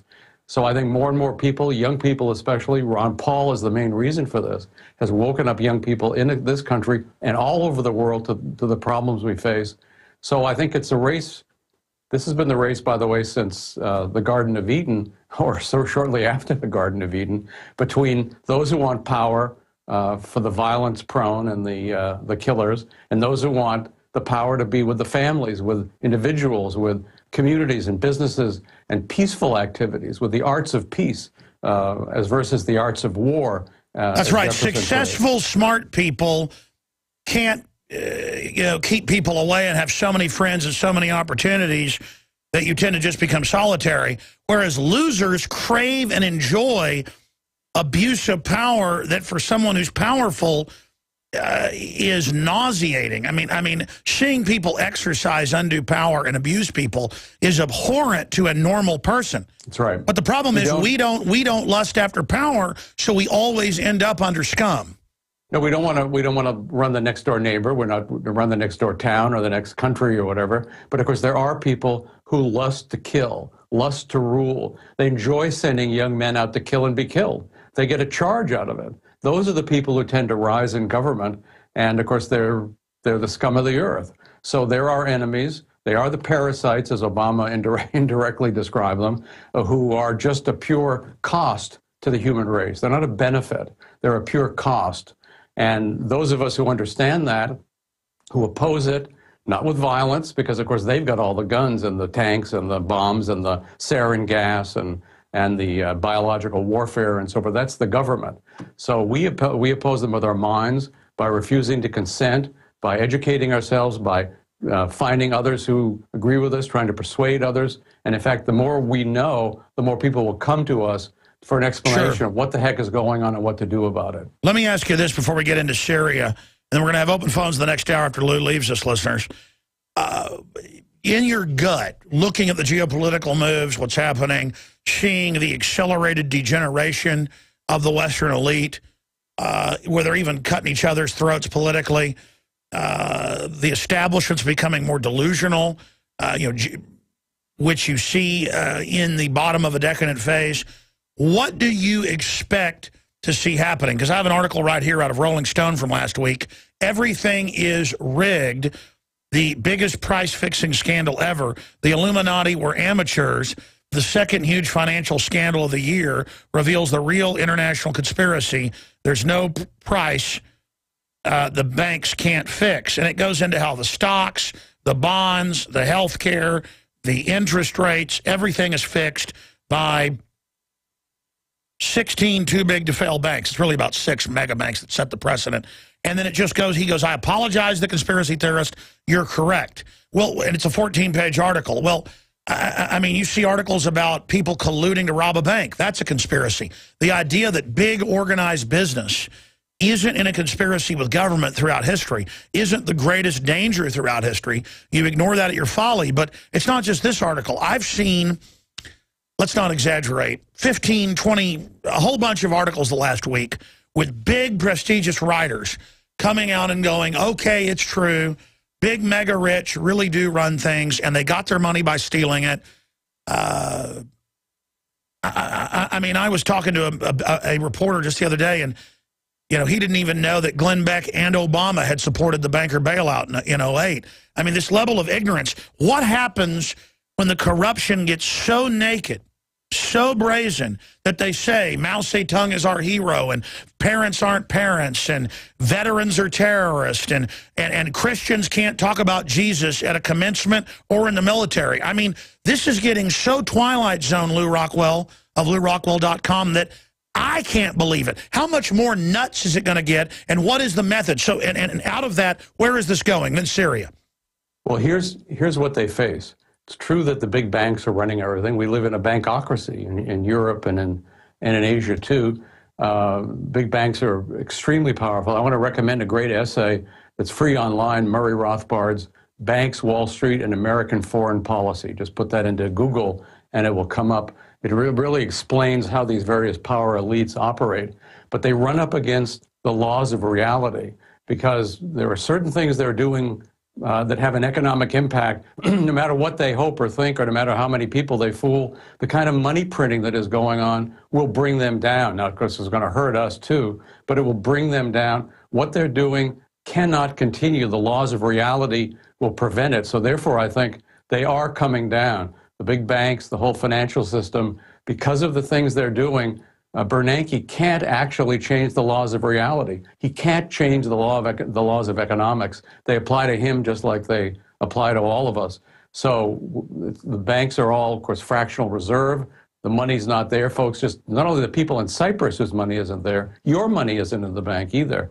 So the more people understand this, take their money out, try to avoid dealing with the banks, try to have private cash uses for their money and so forth. They hate ATMs, for example. They don't like you taking cash out and using it in everyday transactions. Sure. You're just supposed to use checks and digital transfers. So, but they can't stand against the laws of economics and reality. So I would say in the long term, not the short term, but in the long term, we have every reason to be optimistic. I agree with you. Let me raise this point. Syria, the La Land level of the government buying 2 million bullets, admitting it's for us in their own army documents that we've shown, now it's over 7,000 anti-mine giant black armored vehicles I see driving around Austin. Their response is, it doesn't exist. Alex Jones is insane. Now there's congressional hearings. They're freaking out, still saying, Alex Jones, he's nuts. It's his fault. I mean, articles every day, as if I have something to do with it. Sure, we broke it and forced it out there with Matt Drudge of DrudgeReport.com. But then, and you say, what does that have to do with Syria? Then you've got them saying, we've got to invade Syria because Al-Qaeda might get chemical weapons, when our government and NATO 2 years ago began inserting Al-Qaeda in to commit war crimes. And then they call Obama a peacenik. I mean, it's reaching la-la level. What do you make of Israel now going into day 2, day 3 of blowing up military barracks? And then our media is like, how dare Syria? They're so violent. I mean, it really is entering a cuckoo for Cocoa Puffs level. No, I've noticed any number of stories saying, how dare Syria say this is an act of war? How dare they say that? So when Israel bombs them, so let's look at what Syria is. I'm not defending the government of Syria any more than I defend any other government, but it's the last secular Arab government in the world. It's not Islamicist. They don't have any Al-Qaeda types there. So what does the U.S., Turkey, Israel, France, and Britain do? They create a group of rebels in Turkey at the various U.S. Air Force bases in Turkey, as Sibel Edmonds pointed out. They're put into Syria. They're armed by the U.S. and its cohorts. Probably they were given sarin gas, because the sarin gas that was used, as even a UN official said today, was used by the rebels apparently, not by the Syrian government. This group is all Al-Qaeda types.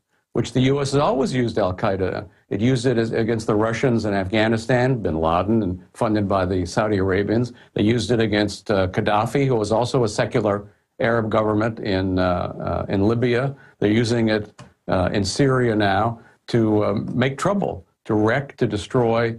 So the al-Qaeda people in Syria have said, when we take over, we're going to kill all the Alawites. That's the small, very unusual Muslim sect that is most of the governing people in Syria. We're going to drive out all the Christians. It's already happened in Iraq.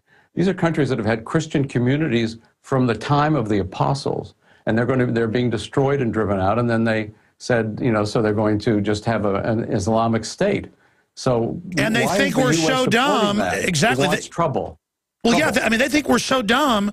They want to grope my wife and children to fly while they publicly run al-Qaeda. And it turns out the bombers were watched for 5 years, the supposed convicted bombers already, who they said confessed the one when he's in the hospital with no proof, overthrowing the 6th Amendment. I mean, Lou, it's crazy that they're saying give your rights up because of al-Qaeda, while our government, I've said Obama is the global head of al-Qaeda right now. Well, they find, unfortunately, American people will buy the most unbelievably stupid and low-level propaganda. I mean, all the arguments they're making against Iran, which are all lies, are exactly the same thing they said against Iraq. They just changed the word Iraq to Iran. And, apparently most people believe it. However, even though they're not being directly taxed for these wars, which would be the normal cause of war weariness, because, of course, everything's being printed up at the Fed, still, I think more and more Americans are tired of the wars. They'd like to get out of Afghanistan, and they don't want to go into Iran. So the more that we can stoke these feelings, the more that we can promote the cause of peace, and Ron Paul's new Ron Paul Institute for Peace and Prosperity is going to be a big factor in this. The more we can promote the cause of peace, the more trouble they're going to have. The more trouble they're going to have with, Syria. Maybe poor Syria is gone, but with Iran and with other countries they'd like to target. So we have to promote the cause of peace. Sure. I mean, what about resisting in a peaceful way, civil disobedience? I mean, I think it's time to go into the airports with big printouts admitting that our government runs al-Qaeda and saying, how dare them want to grope us and violate our rights? It's an act of domination. They're flipping the al-Qaeda script onto libertarians now, saying we're the threat. How dare you, the government that runs al-Qaeda, then say you want to grope me looking for al-Qaeda when you have the history of running these groups? I mean, that's what I'm getting at here, is I want to call them on their hoax, call them on their baloney. Well, I certainly believe in the principle of civil disobedience. We all have that right. I wouldn't actually tell anybody to do it because, of course, you take a chance of going to jail. And the jails are, the U.S., as I pointed out earlier, is the capital of jailery in the entire planet. And these are vicious cages that they put human beings in. So I would never tell anybody to do that because of what the consequences are. But I certainly would support anybody taking their own rights into their hand and practicing civil disobedience. We have that right. I hear you. By the way, Adam Kokesh, frequent guest of this show. It's on WorldNetDaily.com, linked up on DrudgeReport.com. Guys, blurb WorldNet Daily. Get it posted on Infowars.com. He's doing what everybody's always asked me to do. He says he's going to lead an armed march on D.C. July 4th. And I'm going to tell you why I've always been against that when we come back. Stay with us. All right, CNS News is reporting radio host to lead armed march on D.C. July 4th to put government on notice that we won't be intimidated. Now, I know Adam Kokesh. I think he's overall a good guy. But, he does stunts like, smoking pot on the air and stuff, which I get that's his right to do it. But it just kind of turns into party time. And I'm not criticizing him.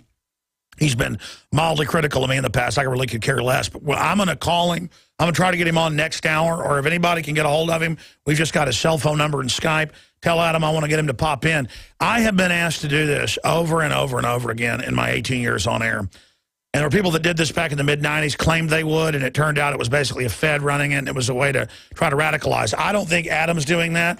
It's a libertarian deal to open carry. And now that I've had a chance to read the article, they plan to march from from the Arlington National Cemetery in Virginia to the bridge, and then when the feds stop them, if they stop them, then they'll turn back. So, I mean, I guess it's a publicity stunt for the Second Amendment to point out that you can't have guns in the Capitol. So I guess, I mean, my point is I've never done it because this is the type of time that they would provocateur and send in somebody to stage something and then blame us. If you're aware of that and have cameras showing that, it could backfire on the globalist. It's just I haven't ever done this, even though, sure, it put my name all over TV, bigger than Piers Morgan, bigger than, you know, all the rest of it. But I personally just have a bad feeling about it. Lew Rockwell, what is your feeling about this? Oh, I think it's a very bad idea. First of all, I just think that violence or the threat of violence, that's the government. That's not us. We're the people of peace. Yes, we have the right to self-defense, but not the right to offense. So I think also this is going to be in the 4th of July. There are going to be a lot of civilians around there, as they might call them, who potentially collateral damage if there's any shooting. Quote unquote collateral damage, we would call that manslaughter or murder.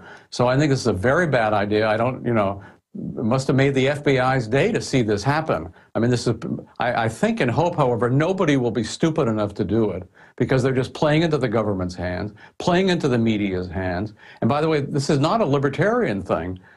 This is, you know, conservatives could be in back of it. Anybody who's interested in the, you know, in the sort of things that Adam is interested in. It's not necessary. I want to reject the libertarian label for this. It's a very bad idea, but I really think it'll never happen. I think we've seen the extent of it. Why would somebody join in this? You know, if we think of, you know, the worst jails in the country outside of Guantanamo are in the D.C. area. You know, folks, you don't want to let them put you in one of those jails. I mean, it's a horrific experience. It can change your life for the worse. And we shouldn't be taking, you know, you don't take up, it's just a very, very bad idea. And I hope to goodness it never comes off. And my guess is it will never come off. And as you say, it gets a lot of publicity. Of course, Drudge put it up. It's now all over the world and being described as a libertarian effort. This is not a libertarian effort. This is something else. And I think we ought not to support it, join in it, or approve of it in any way. Well, Lew, I mean, I've got to say this. I think when people like go to state capitals with guns or when I storm the Capitol without guns, it shows we're in power. They called it storming it. We just didn't ask permission to go have a protest. I don't get permits because it's turning a right. That's another thing, but you're not bringing, you know, 1,000 people with rifles to the state capitol. No, listen, I absolutely. I totally hear what you're saying. I hear that you're saying they can manipulate it.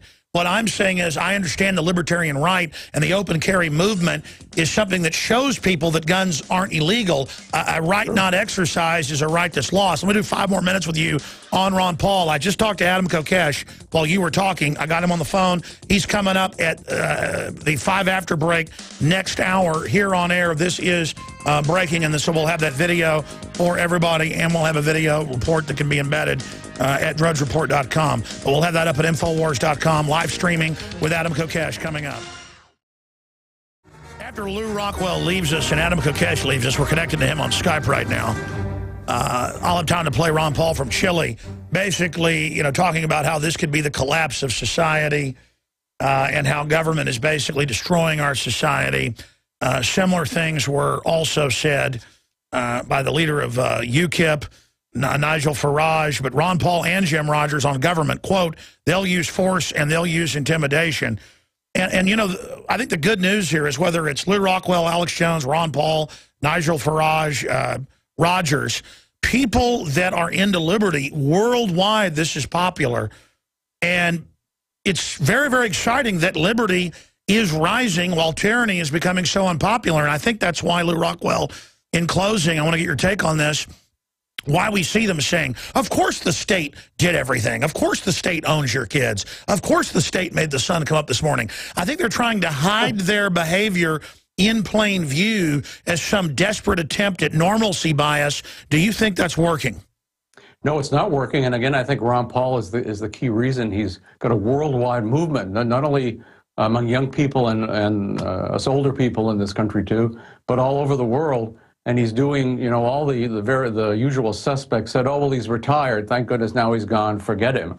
But of course, he's stepped up everything he's doing in the what he believes in, that is fighting against the Federal Reserve, fighting against big government, fighting for our liberties, fighting for the cause of peace and against war. His new Ron Paul Institute for Peace and Prosperity, his podcasts, many speeches. He is so in demand on college campuses all over this country. 2 and 3 times a week, he's speaking at college campuses. It doesn't get publicity, but he's influencing young people. And he's got even more exciting plans that haven't been announced yet that are going to be a worldwide bombshell for goodness.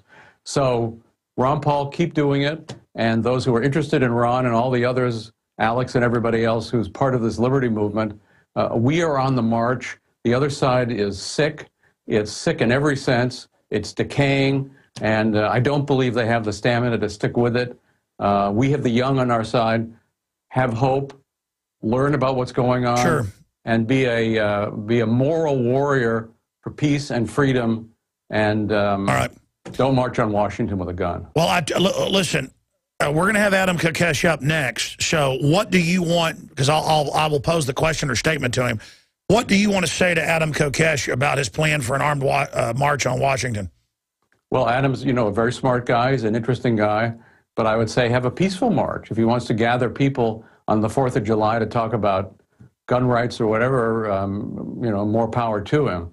But to sort of give the FBI and the CIA and all of the Department of Homeland Security and the rest of these evil agencies a present on the 4th of July, I think is not a good idea. And again, why do you think it's a bad idea? Because there are a lot of open carry rallies out there that have reestablished the Second Amendment, and I agree with that. But I also just have your concern, not about Kokesh. Well, you got to stay away from Mordor. Washington D.C. is the locus of evil. It's not like a regular city. There's some very bad people there.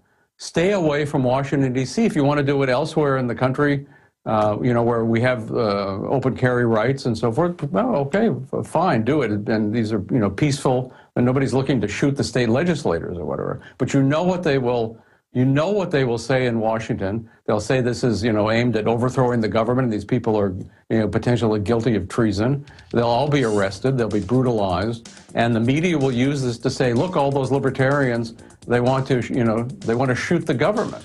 So that is what's going to happen, even though we don't want to shoot the government. We do know that is the government's weapon. The government shoots us, but we use the weapons of peace and of intelligence and of knowledge against them. All right, Lew Rockwell, thank you for joining us. LewRockwell.com. I'm Alex Jones with Infowars.com. Adam Kokesh, straight ahead.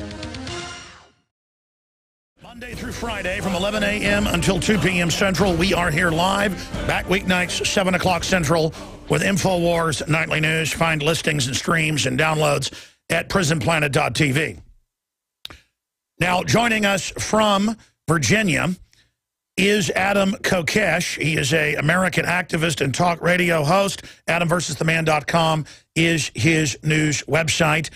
And I saw up on DrudgeReport.com about an hour ago, and we'll punch that up on screen, the headline, radio host who lead armed march on D.C. July 4th to put government on notice that we won't be intimidated, and that is CNS News. Now, they plan to march from Virginia to the bridge, and here to give us specific details first, here on the Alex Jones Show, is Adam Kokesh. Again, a longtime guest of this broadcast. I can count him as a friend. And he's done a lot of other big political events. They say there's no free speech allowed in D.C. I've had him tell me no cameras allowed even on the mall. Adam's gone out famously and danced at a monument and been arrested for that. Slammed to the ground, brutalized. I got to say this. He is a Marine Corps veteran of Iraq and Fallujah, and he has a lot of courage. I have never done this. People have asked me to do this many times. I've never done it because I'm concerned they'll send in provocateurs and stage something to demonize gun owners. I believe in open carry. I believe we have the right to do it. Doing it around the nation has really shown that there is a right to keep and bear arms. A lot of people don't even think there is a Second Amendment. But I got to tell you, Adam, I'm worried about you. I'll probably come or send a reporter to this. You've got serious, serious guts to do this. because I know what the establishment's capable of, and I also know you always do what you say you're going to do. So, Adam Kokesh, tell us what's happening and tell us what you're planning. Alex, thank you so much for having me on, and thank you so much for being supportive of this. I know it's an issue that's very near and dear to you and so many of your audience, and it's very important that we stand up. And I think this is the time. People have gotten to the end of their ropes, and they're saying, this is it. We're going to put it on the line. We're going to see what happens. And if anything, this event is quite subtle, really the subtlest way possible that we could assert our right to be armed as human beings. And this really goes to the heart of the gun control issue.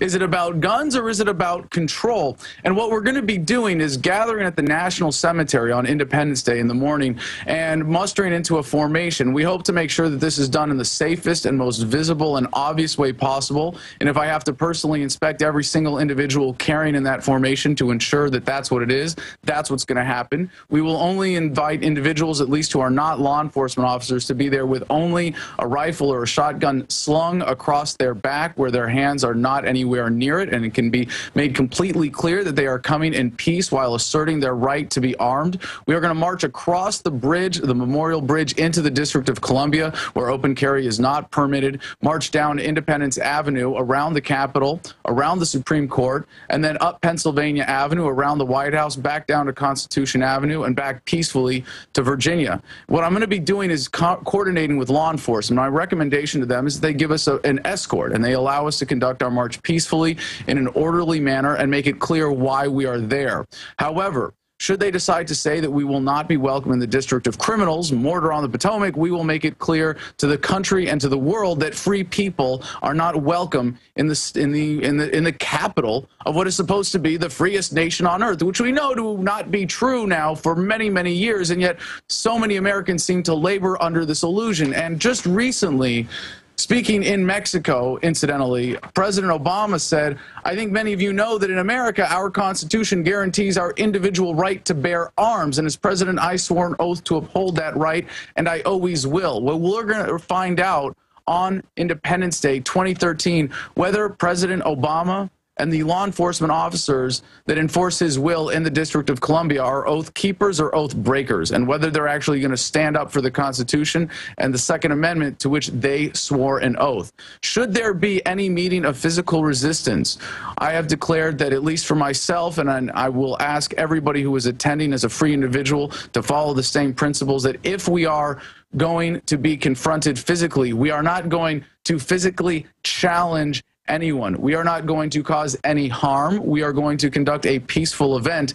And should we be confronted by law enforcement, even to the point of meeting physical resistance, if they do not create an immediate threat to life and limb, we will submit to the physical will of the government as it represents what it does today, and hope that we can reach out to those behind it. We can reach out to those who think that they should be able to affect the actions of others through the coercion of government rather than the persuasion that we as libertarians hold superior. And we are going to find out where this country stands come this Independence Day. Now, Adam, what about the concern that I raised that the media is going to try to spin this, that it's an armed revolt against Mordor on the Potomac, or kind of like the North Korean capital where only the government can be armed? I understand, you're doing this to exercise the fact that we do have a Second Amendment, and that the Supreme Court's even ruled that they can't keep people from owning guns in D.C., but still the district has not complied with the Supreme Court. So I understand historically you're in the right, but what about Lew Rockwell, the Von Mises Institute, libertarian icon, we all know him well, who was on earlier? He thinks this is a very bad idea. I get why you're doing it. I know you're a good guy. I support you yourself. I just know that this is like a present to a lot of provocateurs. How do you stop them from sending in a mentally ill person or somebody they've set up to try to demonize the entire Second Amendment movement? I mean, obviously, justice be done, may the heavens fall, but that's not your problem, that's not my problem, but you've obviously thought that through. Alex, this is an armed revolt against the American government. Make no mistake about it. That does not change the nature of the event, and that does not change the fact that every criticism leveled against what we are planning to do would be true of any act of resistance, of any open protest, of any act of rebellion. And to say, well, there are potential negative consequences as an excuse to cower before government, does not strike me as something that would be said by someone who cares about risking what they hold dear to achieve what we hold most dear, and that is the liberty that is supposed to be a core value of this nation. And it's really disgusting to see that there are those who would use the exact same tactics that they are saying are potentials in order to derail this effort. That, oh, somebody might say something bad about this, so we're going to say something bad about it now. And I heard the criticism from the esteemed Mr. Rockwell suggesting that we have a peaceful event.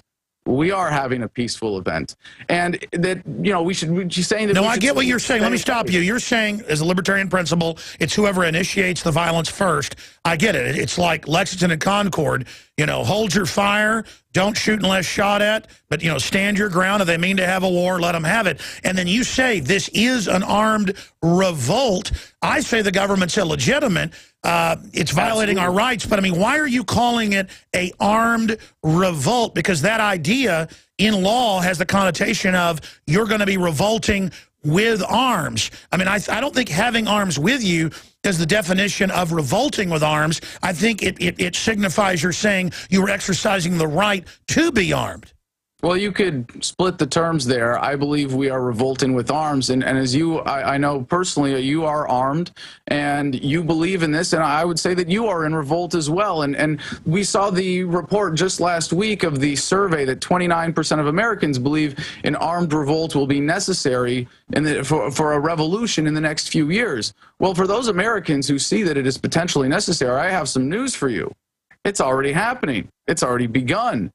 And if you think that we are not in the midst of a revolution, I would ask you to simply look around and look just ever so slightly past the mainstream media narrative to question what's really going on and see that there are people in this country who are facing violence at the hands of government. There are people worse all over the world, all over the planet. No, I agree. Government run by special interests is the problem. But, I mean, what you're saying here is right in the historical context. I think Lew Rockwell is concerned because undoubtedly this will probably not end well. I admire everybody that's going to be there. This is something, obviously, that I'm not going to probably be able to miss. I'm going to probably need to come to this. I mean, it's just duty, states that that's what has to be done to cover it. As a media person, my issue is that they undoubtedly don't have a choice. They're going to try to spin this against you. You know, people at first said I was wrong to blow up at Piers Morgan and say, look, 1776 will commence again. But within the days that came after it, people realized, no, it was a victory and that it was a defining moment in the defeat of the gun grabbers. Many analysts have said this because it called them out. Hey, you're illegitimate. You don't have a right to take our guns. You want to enslave us. And if you try, it's going to cause a civil war. That throwing down the gauntlet ended their creeping fascism. I'm just saying that if a couple thousand people show up and this actually happens, this is going to be historical. What else do you want to add on this whole front, Adam Kokesh? Well, I want to make it clear that we are doing everything possible to ensure that this event stays nonviolent. We are going to be coordinating with law enforcement, and should they not give us a concrete answer as to what their actions are going to be, and I have to be the first one to cross that bridge by myself, then that's what I'm going to do.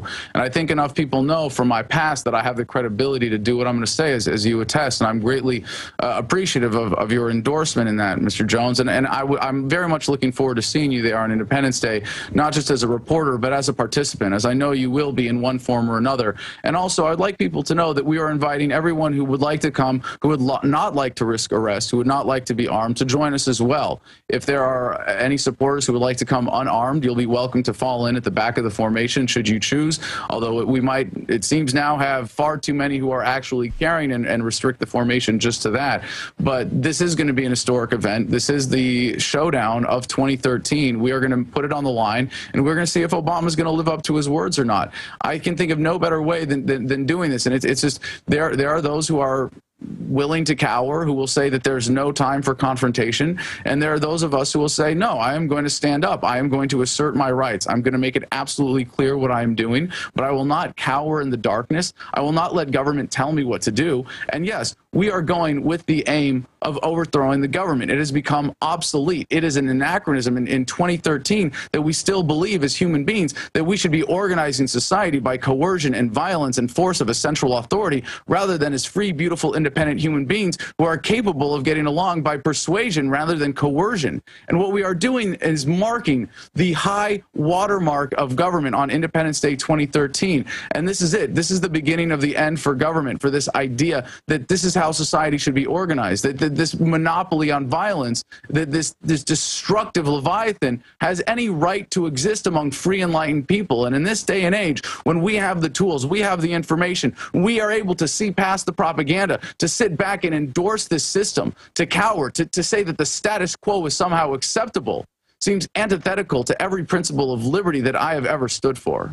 Well, Adam, I've never seen you this focused or on fire. You definitely know you've crossed the Rubicon now. Historically, looking at this is the stuff that history is made of, what you're doing right now. For me to get up here on air and declare that a second American Revolution was needed last year, a intellectual revolution at the state level, but if the feds try to block it, then we have a right to defend ourselves. This is the stuff of Lexington and Concord.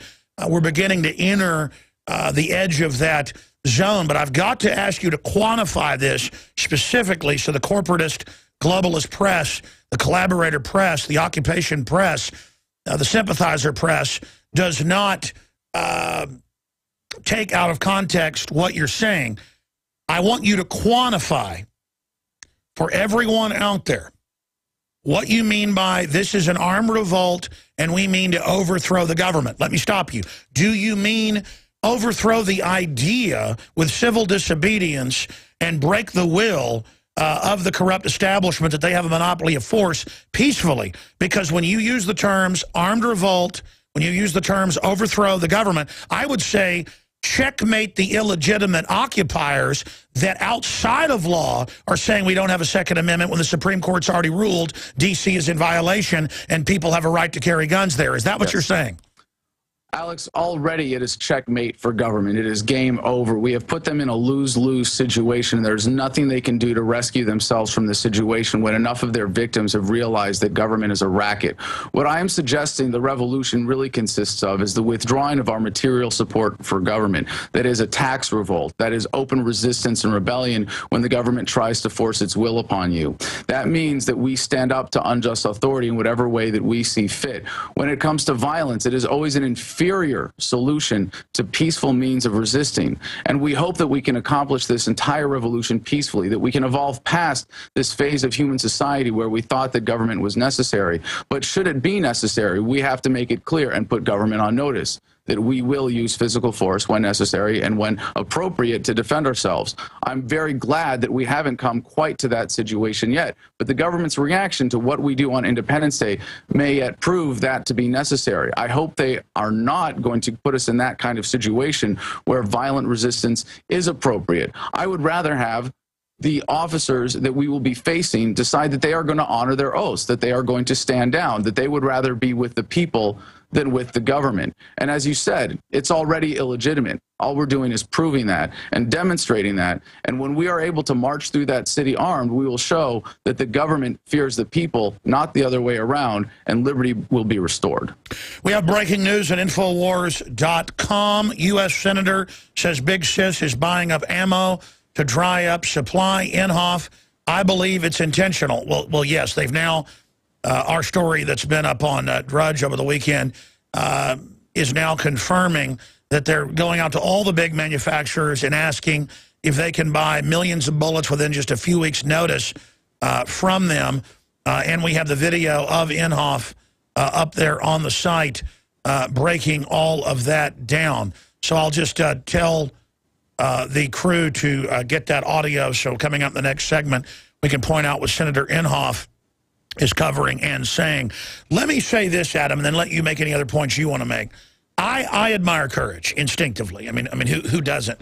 And again, obviously, I've been asked, let's be conservative, 500 times or more in 18 years on air to have the armed march on Washington, to go exercise our Second Amendment and to show them who's boss.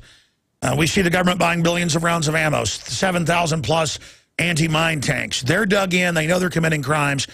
They know that their time is short. So I understand that they're in the wrong and literally an alien, foreign, private Federal Reserve operation.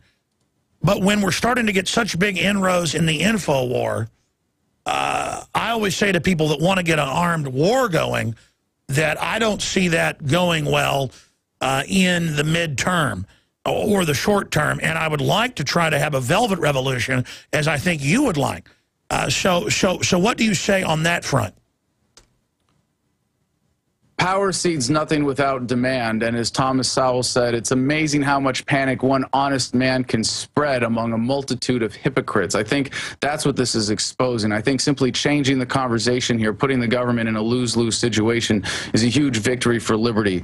And we are going to do whatever it takes to ensure that this event is safe and peaceful, unless the government decides that it's not going to be. And if it turns out that all we end up with is a rally on the Virginia side of the river, we will have at least shown that free people are not welcome in the nation's capital, and hopefully put the government on notice that there are increasing numbers of people who are realizing this, who are waking up, who are tuning into alternative media like yourself, like Adam versus the Man, who are realizing that the government doesn't have their best interests at heart.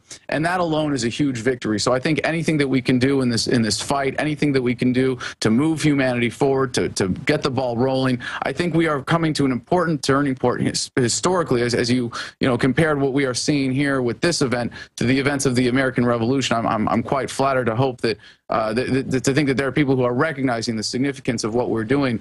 But even beyond the destiny of the United States of America, we are talking about our destiny as a species. And I can't imagine that we are going to evolve to this point and then see that we are going to keep this government thing going and we are not going to get past this. So as part of that process, I'm just honored to be in a position where I get to do something about it. I'm really honored to have your support in this. And it is incredible to see the outpouring of support that we've had online for this. And it looks like we are going to have more than enough of the numbers that we want to have a critical mass to make this a success. Now, Adam, expanding on that, I get historically you have the right to do this, and I want to punch up the Declaration of Independence for TV viewers, that it's our right, it's our duty, but when a long train of abuses and usurpations pursuing invariably the same object evinces a design to reduce them under absolute despotism, or under a design of despotism, it is their right, it is their duty to throw off such government and to provide new guards for their future security. Such has been the patient sufferance of these colonies, and such is now the necessity which constrains them to alter their forms and their former systems of government. And it just goes into the tyranny of the King of England. And we now are under banker rule, where $85 billion a month is given to foreign banks and Warren Buffett. We are now under a kleptocracy of lawlessness. My only issue is that I think when I first heard about this about 45 minutes ago on air, I was like, Adam's a good guy, but I have a bad feeling. But I think it's the same bad feeling of the big bullies waiting for you at the end of school. But once the fight starts, you feel good going home that you stood up to him, even if you got your nose bloodied. You know, he got the same thing. I just don't want a physical war to start, because I see us incrementally starting to win the hearts and minds. So I hope that this doesn't go bad or something, doesn't happen. But, that's the way it is. We need to trust in God, trust in providence, trust in the universe, bending towards justice. What will you say to those that will say Adam is a provocateur, Adam is a Fed, Adam, is only doing this for publicity, like a mercenary, because obviously that's already being said. What do you say to those people? I'm a provocateur for liberty. And Alex, I have to tell you, when I was getting on that airplane to go to Fallujah in 2004 with the Marines, I felt, I think, a similar sensation to what you're describing. And if it wasn't for the great false bravado and conviction that I was imbued with by the propaganda that led me to that point, I would not have even been in that position in the first place. Wait, hold that thought. Recap that when we come back. We've got AdamVersusTheMan.com, Adam Kokesh on with us. I'm Alex Jones. This is obviously massive news that is breaking right now in detail here at InfoWars. Monday through Friday from 11 a.m. to 2 p.m. Central, we're here. The news websites are prisonplanet.com and Infowars.com. The TV streaming site is prisonplanet.tv. Adam Kokesh is with us for the rest of this segment. I'm going to let him go here in about 10 minutes. He's got to get ready for his own show in a couple hours. AdamVersusTheMan.com is his website. And he, of course, has been a prominent libertarian activist in the last 6-7 years and has run for Congress, amongst other things, and has also done a lot of media events that have drawn a lot of attention to tyranny. But I have to tell you that what he is setting out on now will probably have the establishment try to intimidate everybody and come down on everybody, which will actually backfire against them. I had some of the crew, Adam, saying, you know, are you guys going to have ammo in your guns? Yes. So you're going to be locked and loaded? Absolutely. Yeah, that'll... We are asserting the right to be armed and to apply deadly force. And it's really one of the most overlooked points in all of the debates about gun control, which is that we are only alive as human beings because our fellow human beings want us to be alive. Human life is so very, very fragile and so easy to snuff out. The idea that somehow that's going to be changed by a law or an edict from Washington is absurd. And to think that you've heard this point before, you know, that, well, if you take away the guns, the people that really want to kill other people will find another way. And it's absolutely true. But we are asserting this particular right as laid out in the Constitution. And I think it's really sad to think that everybody goes, oh, my gosh, they're going to have guns at this event. Therefore, there's going to be violence. Well, as we've seen from Kent State, which gets raised fairly frequently in the conversation around this right now, it doesn't matter if you're armed or unarmed facing government. If they feel like shooting you, they are going to shoot you. And we are going to do what we always do and ensure that we are not giving them any excuse. But if anything, I feel safer being surrounded by fellow armed patriots and Americans who believe that there is value in fighting for at least the principles this country was founded on, and if only through our collective victimhood at the hands of the American government believe that there is something worth fighting for in this country, than to be unarmed facing down the same police force.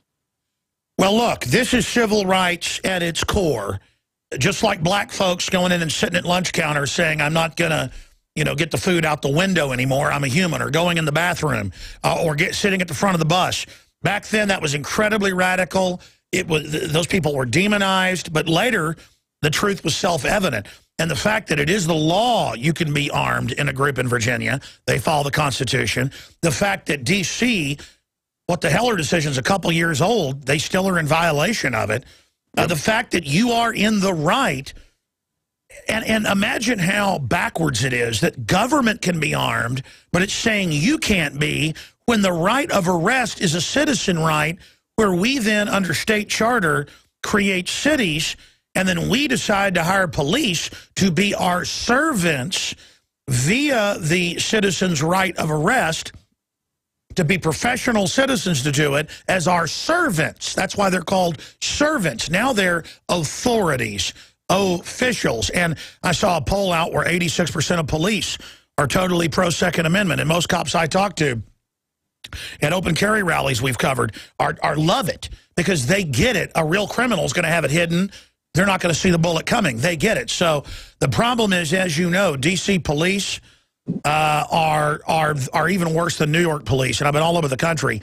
They are so arrogant. They are so aggressive. They are so rude. I mean, you live there. You're around it all the time, that there is no telling what these monsters will do. And faced with real people, wow. I mean, I'm saying Katie bar the door.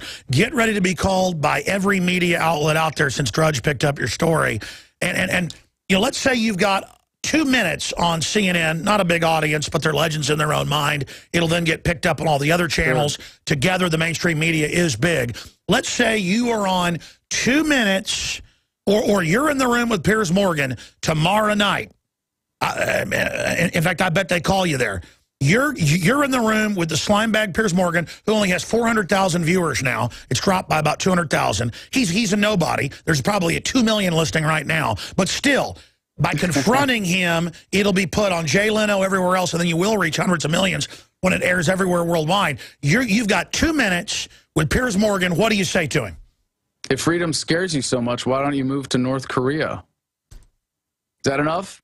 I think that's really sad to see that in this country there are people who would rather change it to go to some vision that they want to impose through government. It's really disgusting that that's what this country has turned into, that our government has become not a mechanism of the will of the people, if it ever was, but a tool of the elites to control the rest of us. And they get it by being able to convince us that we need government, that the government is still the will of the people, that we all have some say. And if you believe that and you want to take the side of the government over the people, then by all means, please do. You'll be on the wrong side of the firing line when the shooting starts. But that's not what this event is all about. And when Piers Morgan wants to try to think that you know, this is how he can kiss up to his new overlords now that he's on the other side of the pond, he's wrong, because the power rests with the people. And Alex, just to what you said earlier about the law enforcement attitude, you're absolutely correct that they have found how to hire really some of the worst in the country when it comes to cities like New York and D.C. especially.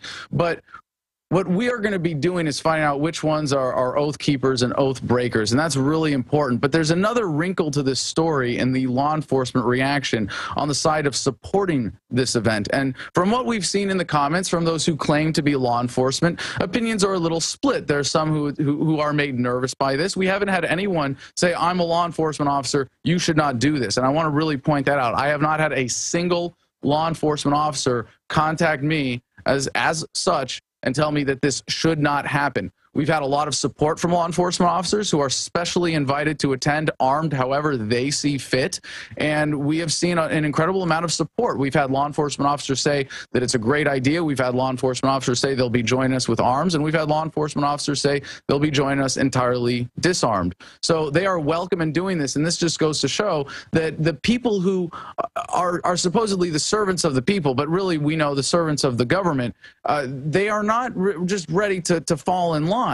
And this is really important for the peaceful revolution that we're working towards, Alex, is that we ensure the enforcement class of government knows what's really going on and knows what it means to stand with the people. Well, my first knee-jerk reaction was Adam Kokesh is a good guy, but I have a bad feeling about this. But you got cut off by the break. Restart the story about Fallujah, because I want to air that on my nightly news tonight. I think that's very powerful. Start over, because I was talking about, sure, you know that feeling of the bully that's flunked 3 grades, weighs 80 pounds more than you and beats everybody up. He's waiting for you at the end of school. And I remember growing up, and I could have gone out the back of the school, but over and over again, something about it said, I'm going to go ahead and go out the front, and I'm going to find him. And then that bad feeling disappeared right when I stood up to him. So when I say bad feeling, I just hate giving the enemy the chance to spin things. But you know what? Fortune favors the bold, and there is a tide in the affairs of men when taken at the flood leads on to fortune. Julius Caesar. Our fortune is liberty, and we're men too, just like them. And we don't seek power. We don't seek tyranny, and it freaks them out when we actually begin to reverse things. So, man, I mean, my mind is all over the place on this, but my spirit likes it. But at the same time, you know, my gut is concerned about it. But whatever happens, happens. Tell the Fallujah story. I'm glad you mentioned that, Alex. And I did share some of that feeling with you when the idea first leapt into my mind, and I asked my audience if they thought it was a good idea, and I received an overwhelmingly positive response. But it's similar to that feeling when you're getting on an airplane going to Fallujah, as I did in 2004 with the Marines. And despite all of the courage of my convictions imbued in me by the propaganda that led me to support the occupation of Iraq and what we were doing, what I was misled into thinking was cleaning up our mess somehow, which was actually participating in the deaths of 1.5 million Iraqis as a result of the American invasion and occupation there. And with all of that, I still had some of this feeling. And it's interesting now, in contrast, doing this, not only do I feel much safer, but the courage of my convictions are so overwhelming compared to what I felt going into Fallujah, knowing that I'm doing the right thing, knowing that the people who are standing with me in this are doing the right thing. All of those negative feelings are cast aside when you've done your research, when you've done your homework, when you understand the dynamics, you understand what's at stake. I'm not particularly brave. It may be bold what I am doing here, but I feel that I've made a calculated decision, and I'm not particularly brave, Alex. I don't think that I have the depending on how you would define the word, I simply have the intelligence to think things through and understand the calculated risks that I'm taking. Well, plus, I mean, you don't want to just, I mean, this is my feeling. Tell me if you concur. I don't want to just sit here as a spectator while classic tyranny takes over and is arming to the teeth against me, and in all the federal training manuals, clear treason, saying gun owners, returning veterans, libertarians, conservatives in the fetters, that we're the new terrorist. And Army manuals, let's put it on screen, that's talk about re-education camps. They even use that term.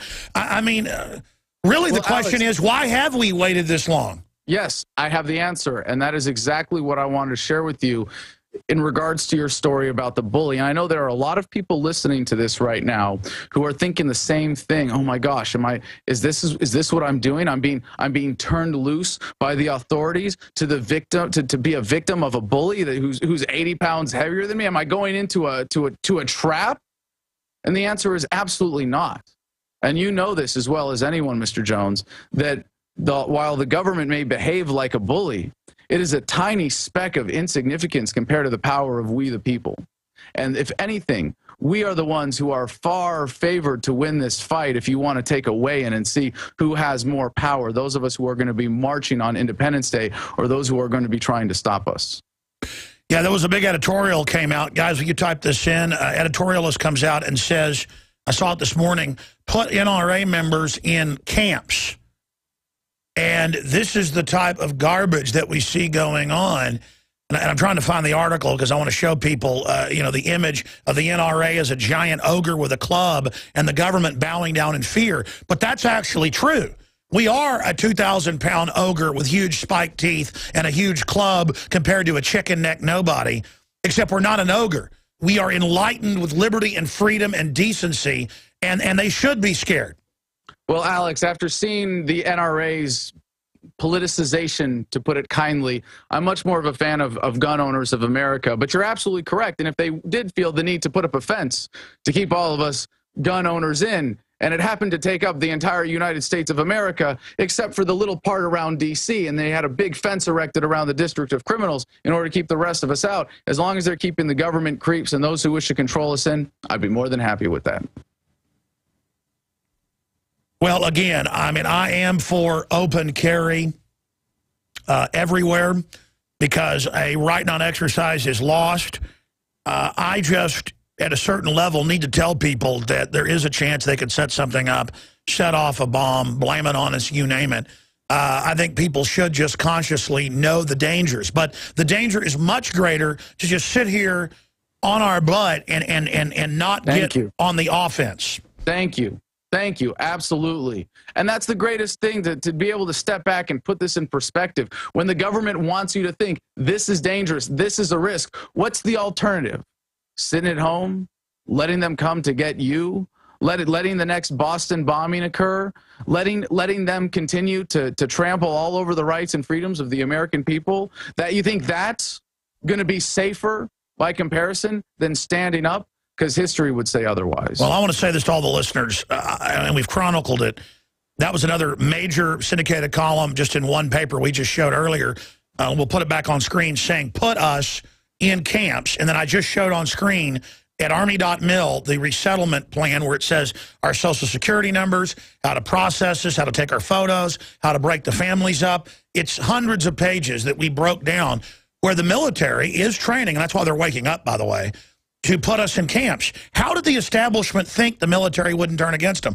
I ran into a lot of veterans this weekend when I was up in, or last week in Hot Springs, Arkansas, and they told me 30 to 40%, it's FM 3-39.40, internment resettlement camp operations, and it talks about re-education camps. It uses that Soviet term, and they said, listen, when I was in 2 years ago, 35% were in.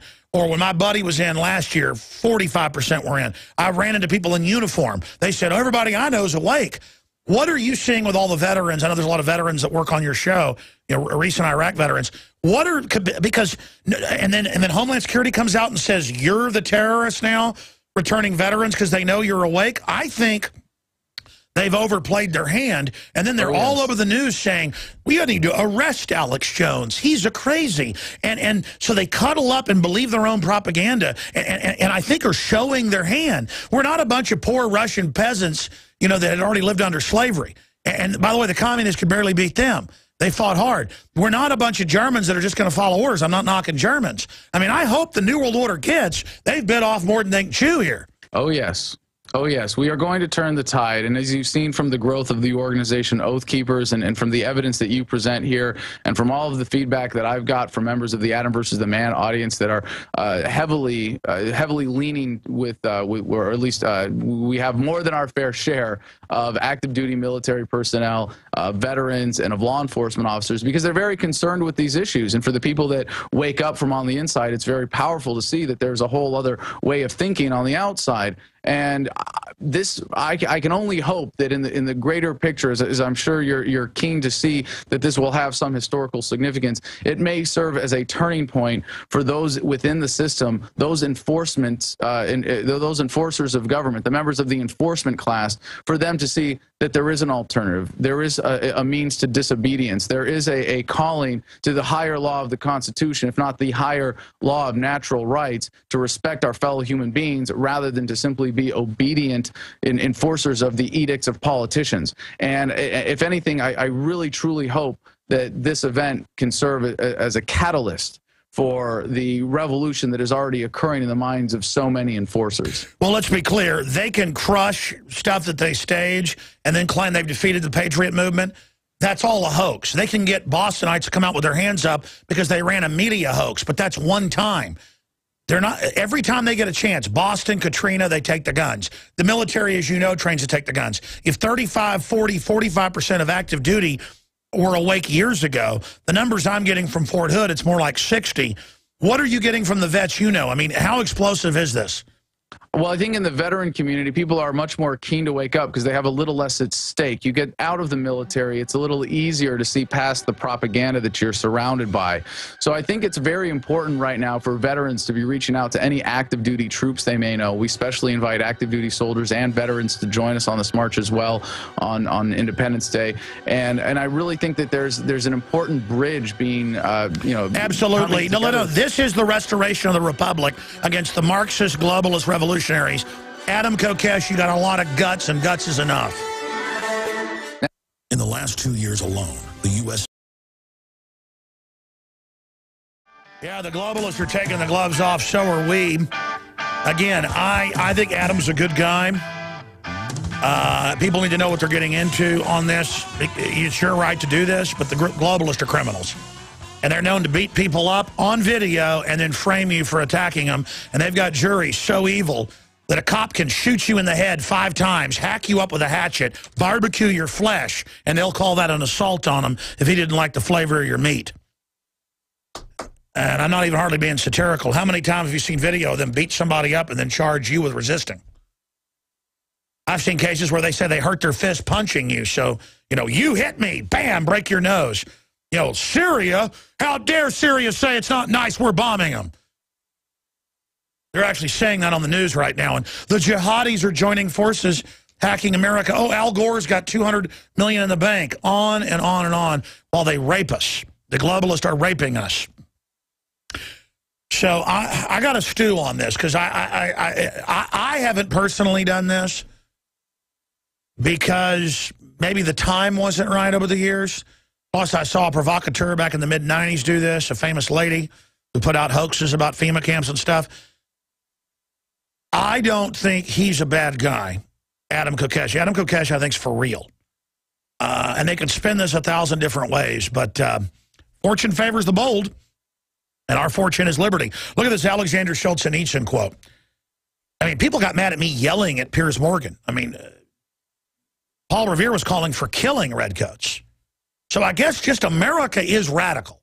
I mean, how can you say, hey, I'm an American, I'm hardcore, but then not say, well, Kokesh, that's a American idea. Here's our guns, we have a right, it's pure civil rights.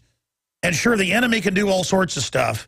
And I know Lew Rockwell's got a long view. I agree with both guys because there's multifacets to everything. We'll debate this more tomorrow and on the Nightly News tonight. I'll be hosting it live, 7 o'clock Central. Alexander Solzhenitsyn. And how we burned in the camps later, thinking what would things have been like if every security operative, when he went out at night to make an arrest, they arrested about half the city and sent them to camps, Stalingrad, or it was Leningrad at the time, had been uncertain whether he would return alive and had to say goodbye to his family every time a security operative crept out. Or if during periods of mass arrest, as the example in Leningrad, when they arrested a quarter of the entire city, it was like a half later, people had not simply sat there in their lairs, pawing with terror at every bang on the doorstep, the downstairs door, and at every step on the staircase, but had understood they had nothing left to lose and had boldly set up in the downstairs hall an ambush of half a dozen people with axes, hammers, pokers, or whatever else was at hand. They didn't even have guns because the Soviets had first taken over and took the guns, and then decades later did all this. The organs would have very quickly have suffered a shortage of officers and transport, and notwithstanding all of Stalin's thirst, the cursed machine would have ground to a halt if we didn't love freedom enough, and even more, we had no awareness of the real situation. We were purely and simply deserved everything that happened afterwards. Alexander Solzhenitsyn. Because they killed, the numbers vary, about half the people they took to the camp. They raped people's wives in front of them. Just the worst scum turned loose. And I'm telling you, in Obama's own Weatherman documents that came out in court, I've played the clips, they dream of breaking our families up and hurting our kids and our wives. That's who they are. I mean, these people are hardcore authoritarians. Look at the torture. Look at them funding al-Qaeda to kill Christians in Libya and Syria. They are the worst of the worst of the worst. And we are boldly resisting them. And if you don't support Infowars.com and the news shows, if you don't subscribe to PrisonPlanet.tv, if you don't spread the word about the broadcast, if you don't buy Infowars magazine in bulk, it's at cost, with 3 bumper stickers to put up in your area, like the French Resistance, and let them know that we're awake to them. Make your own stickers, put them up. I don't care. Just get out there, take action, resist. And again, support us. Go get the Pro Pure water filters. Visit the Seed Center, InfoWarsStore.com. Overdrive coming up, Infowars.com audio streams. Infowars.com/show. Find the video and audio streams. Infowars.com/show. We're going into overdrive, and I'm hosting the news live.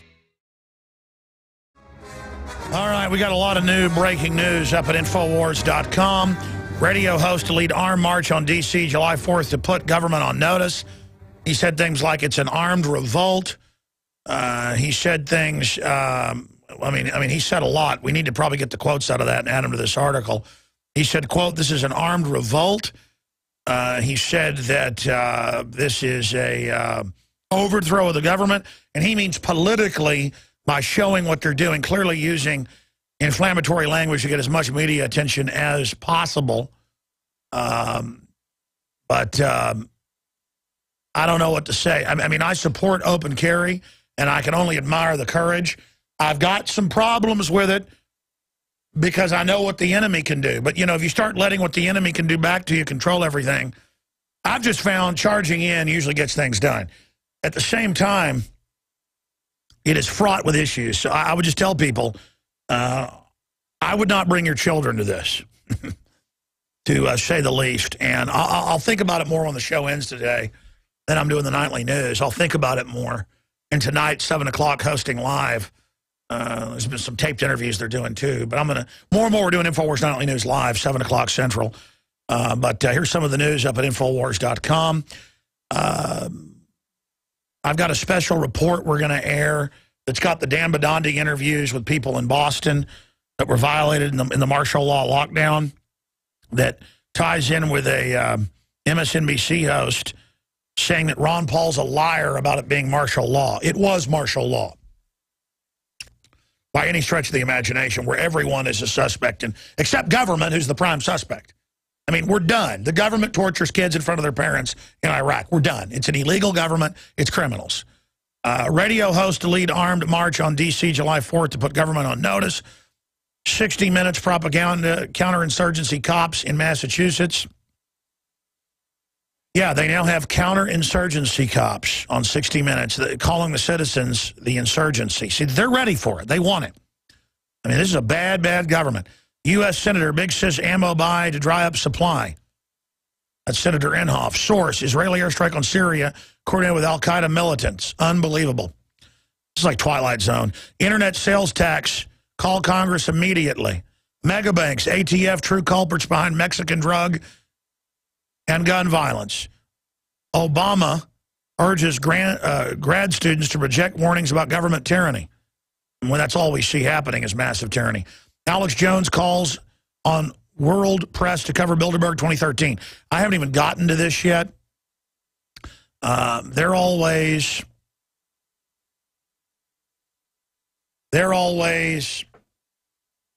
you know, blocking people getting into countries to cover Bilderberg, because Bilderberg is basically so powerful. And they tried to stop me getting into Canada, but the media knew I was coming, so it blew up in their face. So then they were forced to release me. And I actually want to go. I'm buying the tickets. I'm coming. You know, why send crew when I can go myself? I mean, my wife's like, yeah, you got to go. And I go, okay. Everybody else says I got to go. But at the same time, I don't want to get on a plane and get there and be turned back. Or I don't want to get to the airport and right up there to get on the plane. They say no, like they've done Michael Savage and others. But if they do that, it'll only expose Bilderberg even more. And may actually break the media blockade here. So very important article with a lot of key photos and some of the past Bilderberg info. That's up on Infowars.com. So I hope that you will get that out to everybody and help us on that. And I hope to see everybody. People always want me to come and speak in England or speak in Europe. I'm afraid to set up a speaking engagement because they probably won't let me in. Because I'm so evil. You know, I talk about the Declaration of Independence, and in England that's bad. But the people there are hungry for liberty. It's pretty funny that a lot of my ancestors come from England, and I may not be able to even get in the country. All right. But anybody else can get in there. All right, I've decided I'm doing the whole hour live in transmission. Now I'm going to be live tonight, 7 o'clock. InfoWars Nightly News, PrisonPlanet.tv for listing showtimes, streams, and more. But here's Tim Clemente, the FBI counterterrorism official, admitting, but like it's, we listened to all the phone calls. Well, this has already been admitted, but it just shows how illegal all this is. This is an illegitimate government. Here it is on CNN. Okay, let's turn our attention now to the phone call between Catherine Russell and her husband, Tamerlan Tsarnaev. You said something very interesting on Aaron Burnett's show last night. You said that if Catherine Russell does not divulge the contents of this phone call, that the FBI had other methods finding out what was said. What did you mean by that? Well, on the national security side of the house, in the federal government, we have assets. There's lots of assets at our disposal throughout the intelligence community, and also not just domestically but overseas. Those assets allow us to gain information and intelligence on things that we can't use ordinarily in a criminal investigation, but are used for major terrorism investigations or counterintelligence investigations. And you're not talking about a voicemail, right? What are you talking about exactly? I'm talking about all digital communications there's a way to look at digital communications in the past. And I can't go into detail of how that's done or what's done, but I can tell you that no digital communication is secure. And so these communications will be found out. The conversation will be known. It's all recorded. It's just a question of whether or not Catherine Russell decides to that's enough. Own up to everything is recorded since the mid-1990s with your tax money. And the people listening, like Sibel Edmonds, she hears them commanding al-Qaeda, running white slave rings, running weapons, just like they run al-Qaeda now. I'm going to explain to you. The people that run our government, that arrogant FBI guy all smiling, we have assets. Yeah, we know you got assets, pal. We know all about them. And now you have people without counsel say they did it while they're sedated and you cut their throat out. I mean, these guys are creepy, man. This is mafia that's broken this country's back. They get hundreds of billions every few years and no bid contracts to spy on us. And they all go along with it. And they all think it's funny. They go, trust us. Yeah, right. You've stolen the country blind. Now, I'm going to go to this next report, and we're going to go to break. We're going to come back and take your calls at 800-259-9231. What do you think about Adam Kokesh in an armed march? Will you be joining him? Do you have concerns like I do? 800-259-9231. 800-259-9231. Specifically, on the Second American Revolution. Is it peaceful? What's going to happen? What do you think of what Kokesh said? I respect his guts. I agree with his right to do it, but is it a good idea? Because I could have done this anytime I wanted to, obviously. You've heard the callers over the years and had a big national story. But I know I'm so real, they might bust a cap in my butt and in the operation right there when I'm so effective beating them in the info war. I don't know. What do you think? 800-259-9231. That video, so that Drudge can add it, or whoever wants to, for other news sites. I talked to him, by the way. It's his first video interview or audio interview that we just did last hour. That's going up at YouTube in the next hour. Infowars.com will post it pronto. So, underlay, Arriba to Rob Do right now. He's about to upload it. But first, let's go to this report that John Bound and Dan Badandi put together, showing MSNBC saying, Ron Paul's wrong. There was no martial law. Everybody loved what happened in Boston. So here is that report.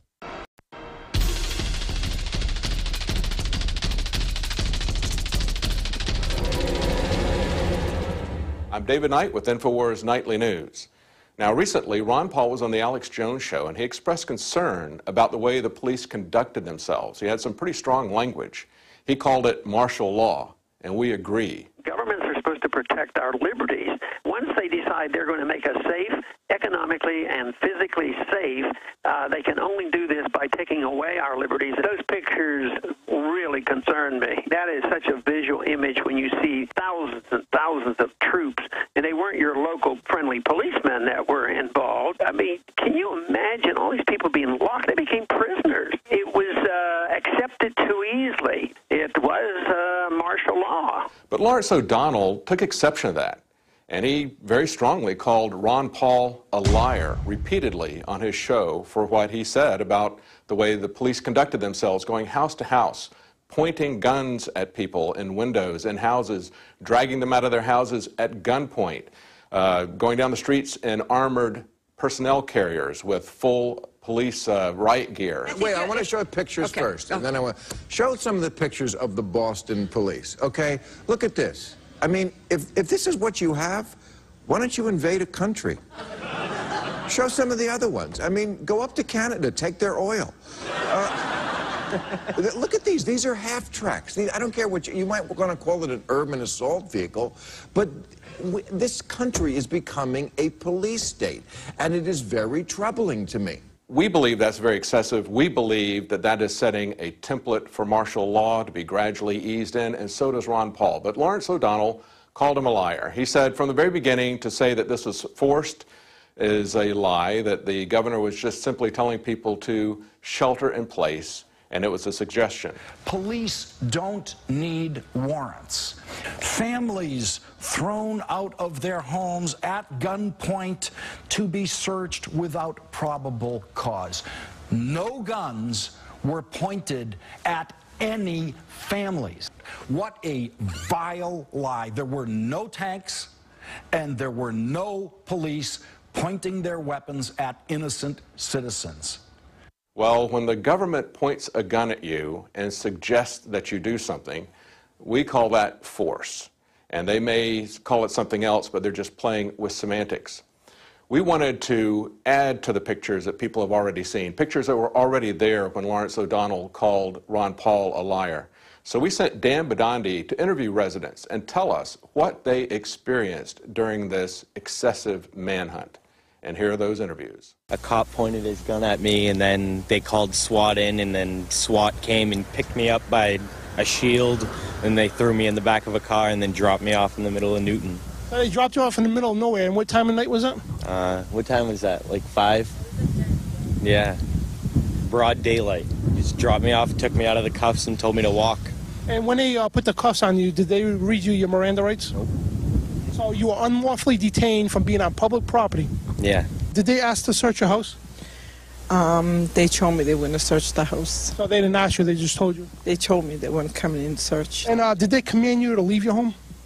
They told us we had to leave, yes. One thing I was very, very upset about is that when we were leaving here, all the lights were on in the house, TVs, you know, and back door, they had gone the back door down my basement, And they told me, I said, let me just close all my doors and lock up. And they said, no, they would do it. I came home.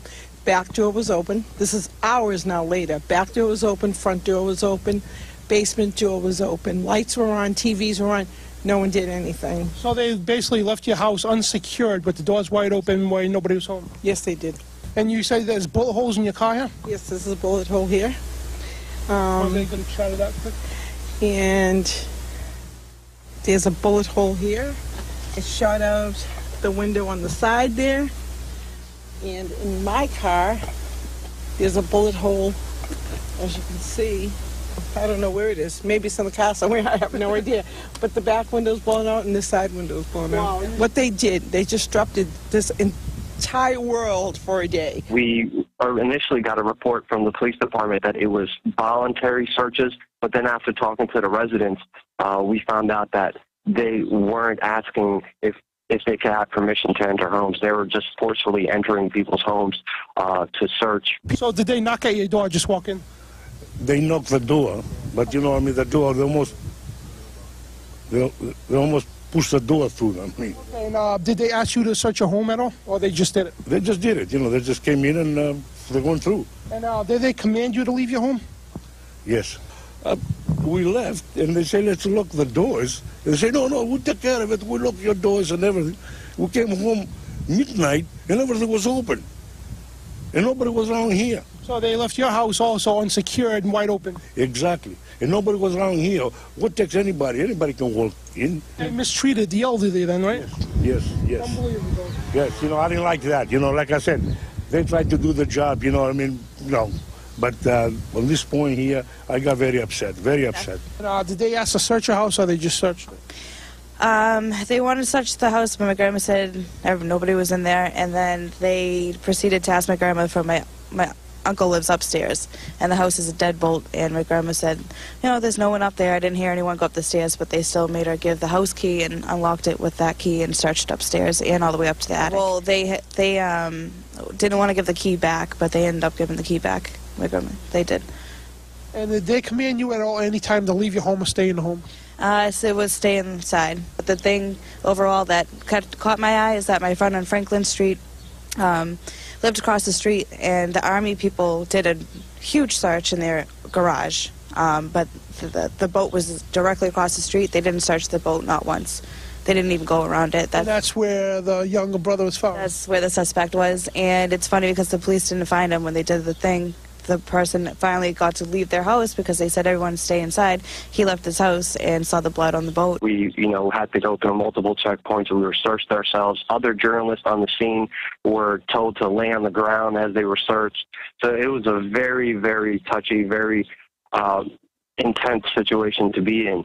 Matter of fact, when we woke up, a big shootout that was done from over here and over. It was look like a Vietnam, so those guns that were going left and right. Yeah, all your neighbors' houses got hit. Oh, we did Mine too. too. We got a stone door They broke. passed my stone door The other doors are and the door going upstairs. There Yeah. was a broken door. If I would put 4 more feet on this side, yeah, it would have get me in my bedroom. Oh, yeah. Nice when you're sleeping, sorry. Were guns pointed at you at any time, and did they tell you to put your hands up in the air or anything? Not me, but my boyfriend. So your boyfriend had his hands up in the air and they were searching him? Yes, because he came out to check his diesel in the back of his truck. They were pretty much right here in front of my house, and they were just shooting down that direction. That went on for a couple minutes, and then there were 2 more booms, with the last one just really lighting the entire neighborhood up. It shook the house, set off all the car alarms. And did they make you put your hands up?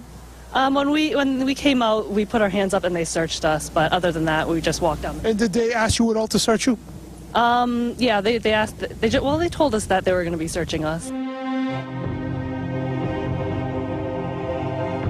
And by the way, the police know what they did is illegal. And so they're saying, oh, everyone, let us do this. And that's the type of emails and text and things that I've been seeing people saying out there. In fact, here's one from YouTube today. Are you serious? They are looking for a terrorist. In fact, you guys can even give me a document cam shot of this. I'll show the viewers. Are you serious? They are looking for a terrorist. What and how should they handle this? Let's explain for the something billionth times to the billions of people the importance. People are not special. Get the F out of the way as professionals are trying to make things safe. You know this guy's a cop. They may not be nice teddy bears doing booty, but they are doing it. And then you go to the guy's channel. He's into superhero movies and cop movies, and he talks about how epic the new Superman is. Here's his channel, Will Cass. Or he's a contractor for government. I mean, I've seen this a million times. Man of Steel, emotionally epic. This is a child. Guaranteed, he goes to Iron Man, watches him fight terrorists, as they do every show, and really thinks that's real. That's a simulation for you, bud. The globalists have written books about it. They think you're stupid. Now, they've never done this in American policing or any other policing, locked down most of a city, and I saw them on the news going, everyone could be a suspect. They could have people aiding them. And a blonde-haired woman comes out of her house with her hands up. After she gets off the step, she puts her hands down, and the cop goes and shoves her and goes, put them up! I mean, it is a bunch of nobodies on a power trip. Most police I know in cities would not act like that. Now, if you look like, I mean, it's like the cops in L.A. shooting up women in cars that weren't even the same car as Dorner. They're not out there facing real terrorists. The real thing they're facing is dangerous automobile wrecks and some criminals. And it's just this whole, we're soldiers, we're supermen, we're fighting this thing. And you notice in this guy's comment, and there's a lot of these, are you serious? They are looking for a terrorist. The guy's automatically a terrorist because USA Today said he is a terrorist this weekend. No judge, no jury. He's sedated. Who even knows if he's alive? And they're telling us, I mean, they could grab me and say, I confessed. What and how should they handle this? Let me explain for the 947234728. I mean, just, it's like a billion times to the billions of people, the importance. People are not special. Get the F out of the way as professionals are trying to make things safe. See, we're not special. He is. This person probably is a janitor. Nothing against being a janitor. It's very honest work, but a janitor at a police department. And goes in and has coffee. He's part of the team. You are not special. Government is special. Government is authority. Government is official. USA. USA. I got a 75 IQ. The Iron Man, he fights the terrorists. I was at Barton Springs yesterday, laying there drying off after I swim a mile. And it's not even a lot. I'm trying to swim 2 miles next time I go. I'm so out of shape. And I'm sitting there, and I just listen to all the adult men around me going, yeah, he's got the thruster power. That's how he deals with it. And their kids are talking about Iron Man. It's like, yeah, I like how he dealt with that one terrorist. Yeah, of course, the terrorist. That is what men do. I mean, I've sat there watching the Avengers, and the men will sit there in the theater before it's going on going, man, this means so much to me to get to see this. This is so... That's your manhood, a flying aircraft carrier? It ain't real. You and your family are being injected with soft kill, delayed kill, and binary bioweapons on record. Eco-science, White House Science Czar, read it. Bioweapons are being injected into you. You want to be a superhero? The New World Order's here right now. People are preparing for an armed march on D.C. That they are the terrorists. That Washington, D.C. is the good guys. Washington, D.C. might as well be the floating fortress of doom or the black pyramid orbiting the earth that the stinking aliens are in, for all that matters. I mean, it's worse because it's our own species, and it's hard to get people. But the White House was attacked, and Olympus has fallen, so that's why they can't have tours no more, because the terrorists might try something. The criminals have committed so many crimes in government that now the sky is the limit. They intend to go all the way. I love this. People are not special. Get the F out of the way as professionals are trying to make things safe. They may not be nice teddy bears doing that, but they are doing it. I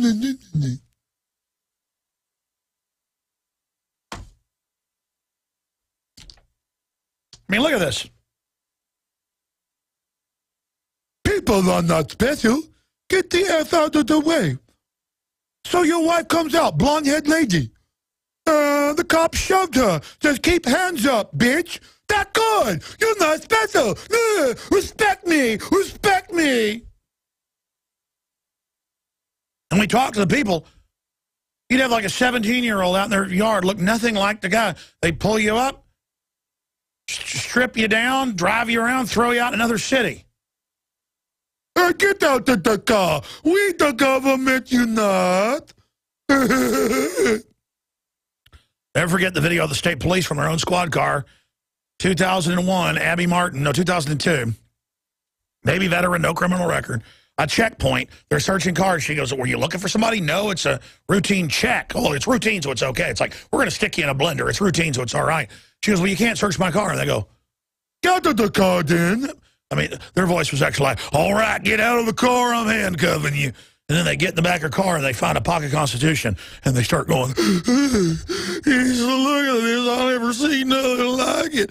It's like the most unintentional comedy in the world. It'd be like if they found a daisy in a field and went, oh, it's so scary. What are we going to do?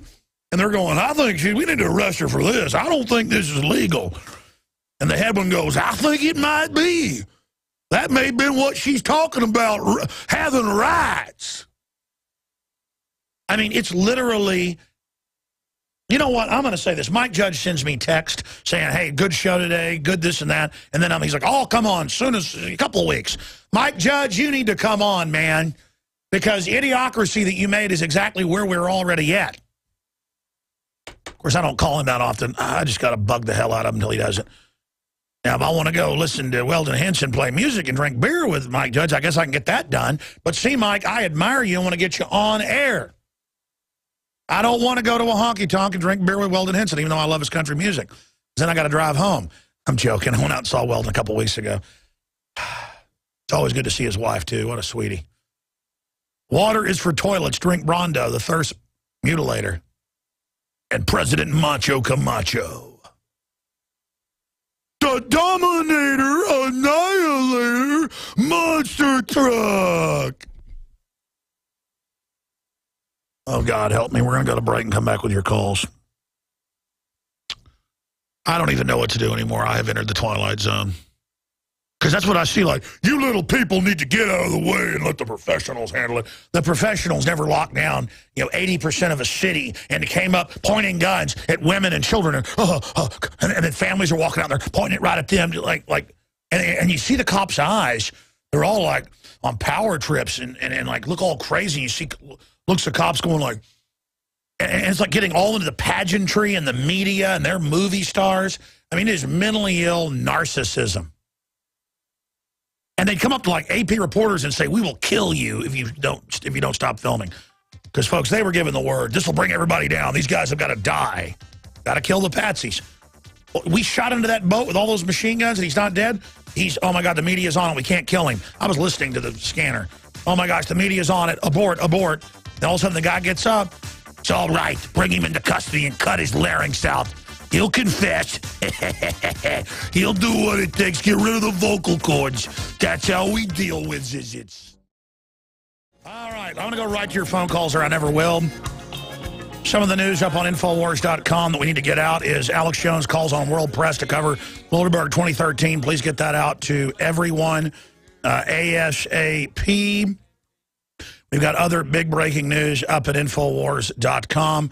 And in the next 20 minutes or so, we're going to have the first 6-7 minutes of the Adam Kokesh world exclusive interview going up on Infowars.com and PrisonPlanet.com, and we'll send it on. Not that I expect it to be posted. He already has a link to us today on the bullet story, but to the mighty DrudgeReport.com. The bane of the establishment, the bane of the New World Order, the high mountain fortress of DrudgeReport.com. U.S. Senator Big Sis Ammo buying ammo to dry up supply. Hey, will somebody run me my cell phone in here? I know they had it out there putting apps on it for me, but somebody run that into me, thanks. Right now, let's go to Sean in Canada. You're on the air. Sean, welcome to the airwaves, sir. Hi, Alex. Nice to speak to you again. Nice to speak to you, my friend. I just wanted to call. It's my second time calling, recent Prison Planet TV member. I've shared that membership, and I woke up a friend of mine, an engineer, who had never seen World Trade Center 7 before and was floored when he saw the video. And so the message of liberty is percolating and spreading through Canada. And I just want to let you know that you're doing a great job. And I wanted to agree with what Adam Kokesh is doing. I think while you're right, it might be dangerous, and we're dealing with criminals in Washington. These people can spin whatever they want out of whole cloth, or they can piggyback on real events. Whatever they want to do, they're going to do it. And the time for action is now, if not a long time ago. So I agree with what he's doing. I wish him luck, and I hope nothing bad happens, but I commend him for his bravery, as you have. The other thing I want to say is Ashley Jessica.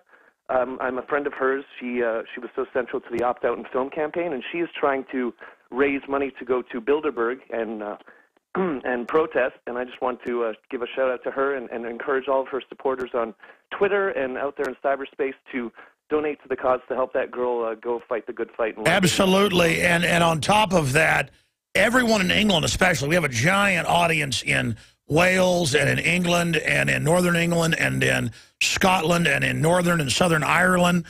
And I just want to see everybody there at the Grove in northeast London. It's a suburb, northwest of London. And all the details are up on Infowars.com. Everybody needs to be there because they may be able to stop me getting in. Who knows? They haven't done that yet, but they're more authoritarian all the time. But we'll see what happens. We now have members of Parliament in the EU and in the UK that are listeners of the show and that support us. So we'll see what comes out of that. Thank you for the call, Sean. Frank in Louisiana, gun march. What's your take on it? Yes, Alex, you know, the great two men of the ages, Thomas Jefferson and the indomitable George Washington, said that the Second Amendment Washington called liberty's teeth. And Thomas Jefferson said its main purpose was as a last resort against government tyranny. Now, the Supreme Court of U.S. versus Cruikshank stated that the Second Amendment has no other effect than to restrict the powers of the national government. That's the Supreme Court said that. And that's what we're doing here, is we're trying to restrict this tyrannical government who has a literal president who called himself a dictator when he violated the war clause, the most dangerous clause that only the Congress. That's right. He said 3 times in letters and in speeches and had the Joint Chiefs tell Congress that I can launch wars under UN authority. It's worse than the president becoming a dictator and saying, I choose to do this like Santa Ana of Mexico. That's treason. But to say I am under a foreign power's direction is unprecedented. Frank, thanks for the call. Let's talk to Greg in Utah, listening on KYAH 540 AM. Greg, you're on the air. Thanks for holding. Yeah, you know, I get a real sick feeling in my gut about this, Alex, and I'll tell you why. Because these guys easily plant a patsy in there, armed patsy, ready to turn the whole thing south real quick. And because of that, I just get a real sick feeling because I know that this is something that they'll take advantage of. Yeah, no, I get the same feeling, but that's because of the danger. If we know what to watch for, if we know what to look for, even if they try it, we'll expose them. And again, Kokesh kept saying, I'm glad you agree with this. I'm glad you endorse this. That's not really what I said. I said, I'm warning people this could be very dangerous. You have the constitutional right to do this. I admire your courage. I don't think he's an agent or a bad guy. I was laying all those provisos in heavy. Okay, but there's a reason I haven't done this. My gut says you are having, I mean, look, people couldn't handle me getting in the redcoat's face and going, Morgan, you want our guns? Shut up. You're going to cause a second American Revolution. Even mainline conservatives freaked out on that. They're so weak. But then I think, well, maybe the answer is get so radical, because that's not radical. That's America. To like move the Overton window towards liberty. We've moved so far to collectivism and weakness and patheticness. And look, everything is 2014. Because if we don't get more Tea Party real Republicans elected that are being demonized by the Republican and Democratic leadership who've circled the wagons, they're going to get the Democrats, and Republicans may throw it and give them trifecta, House, Senate, and the presidency. And if they get that in, ladies and gentlemen, there's different trifectas. You could also have the courts as well. But if they get that, look, they're always like, we need a unified thing. No, unified is what causes disasters. One of the things that's made America great is competing criminal factions. The founders knew what they were doing. That's why I watched Killing You Softly, I think it's the name of the Brad Pitt movie. I watched that Friday night in a hotel room in Dallas coming back to Austin. And at the end of the movie, Brad Pitt says Thomas Jefferson was a piece of garbage. Thomas Jefferson was a filthy person who just wanted slaves. Thomas Jefferson tried to get slavery outlawed in the first Constitution. They were in that age. There was slavery going on all over the world. Most whites that came to this country were indentured servants and sharecroppers, one step above the regular slaves politically. In some cases, even worse off. And they go, he just wanted to have sex with his slave girls. Thomas Jefferson basically made the slaves his family, and then on his death, they were freed. And I'm not defending what Thomas Jefferson did. He grew up in that time. Thomas Jefferson then wrote the documents that were the idea that then fully realized led to more equality. And now they've taken equality and turned it back and made it a tyranny instead of a real equality. But I'm ranting. Anything else, Craig? Yeah, one piece of news I just read, and I'm going to forward you the article, a lawmaker saying that President Obama never qualified to be president because of his not being a natural-born citizen status. He's this so-called first de facto president we've ever had. But I'm going to forward that article to you. I agree. I understand exactly what you said to him on your response. Yeah, you did. You were very clear about that, so I'm glad you made those points. Yeah, no, I mean, I like Adam. He's a good guy, but, after that segment, I said, okay, bye, we'll talk to you soon. He goes, I like you, Alex. I don't agree with everything you stand for, but and I was like, dude, I don't need a qualifier. I mean, I don't agree with everything you do. It's fine. I mean, it's like there's all these personalities in media. I don't care. Okay, I care when they lie and say they're not buying bullets because they're a pack of criminals. The enemy is the globalists. The enemy is the private Federal Reserve. The enemy is Warren Buffett getting $150 billion or more. It's more like $300 billion, but if you go back, it's $44.5 billion in 2008, another 30-something billion the next year. Well, pull up, show people McClatchy. They say 150. That's like a 2-year-old article. I mean, the numbers I've got are $300 billion of my tax money. And then he's making record profits, ripping me off and my kids, my children's birthright. I mean, if you don't get upset about that, you're crazy. I'll be honest, I've had cars stolen twice. Now, there it is, Warren Buffett on AIG, $150 billion bailout. Ha, he told you so. He got 40-something billion just out of that. But the point is that I had my car stolen. I appreciate your call, Greg. I had my car stolen twice. Once in Dallas, and another time in Austin, and the police both times wouldn't even come out. And I was like, okay, I'll just, I got insurance, I'll get another one, but it was a big hassle. Imagine people that can't afford, the full coverage. People that, I had a lady I talked to who was at the baths, we went and took in Hot Springs, and I got a little massage, had to have one in about 5 months. Really helped a knot in my back. And she had all her guns stolen, everything she'd been saving up since she got out of the Air Force 10 years before. And, that's why stealing is really a big deal to people that don't have anything. And that's why in the old days you could execute somebody for stealing a horse. Because you took somebody's horse, they might die.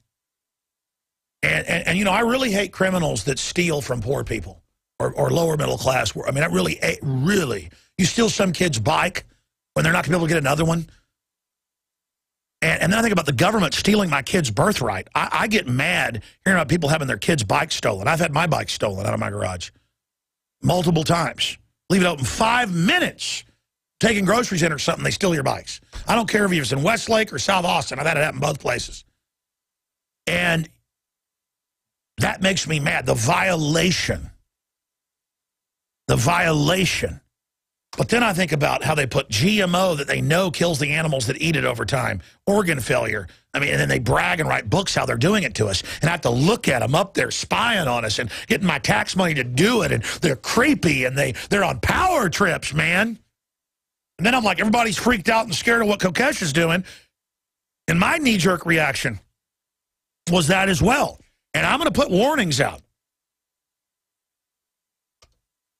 But I tell you, I feel like I should be there because it is dangerous. You know, this is the time to put everything on the line. This is the time to up the game. This is the time to commit.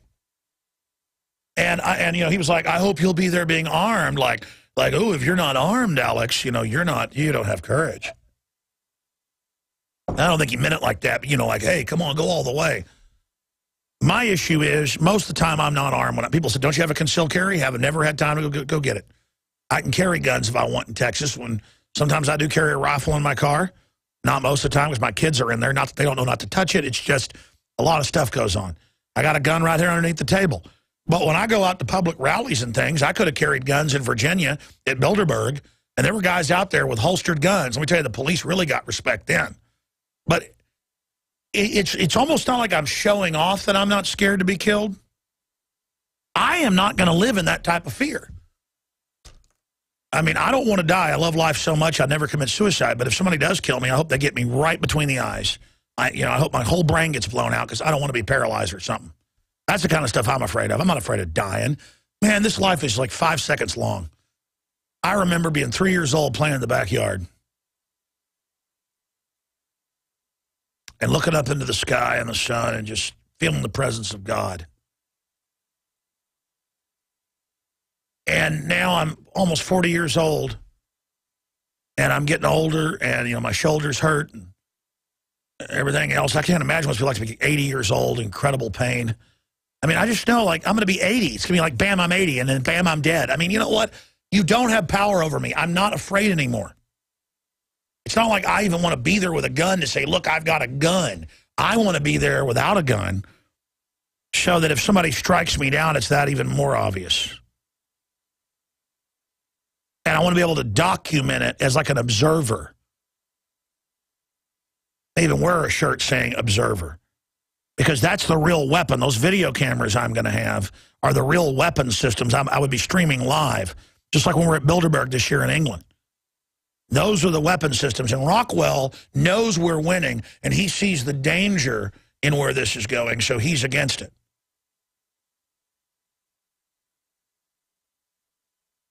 Plus, he's a big anti-violence guy. You know, that's all he talks about. He just, you know, he's real.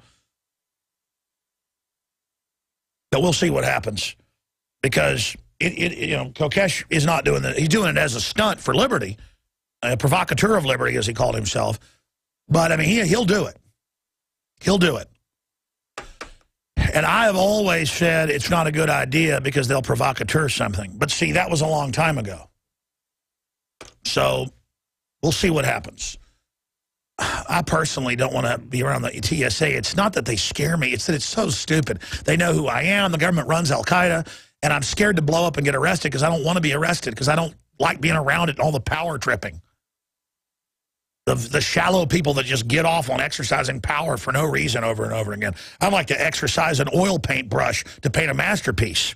I'd like to exercise open cave diving and spear a big old fish and go cook it on the side of the beach.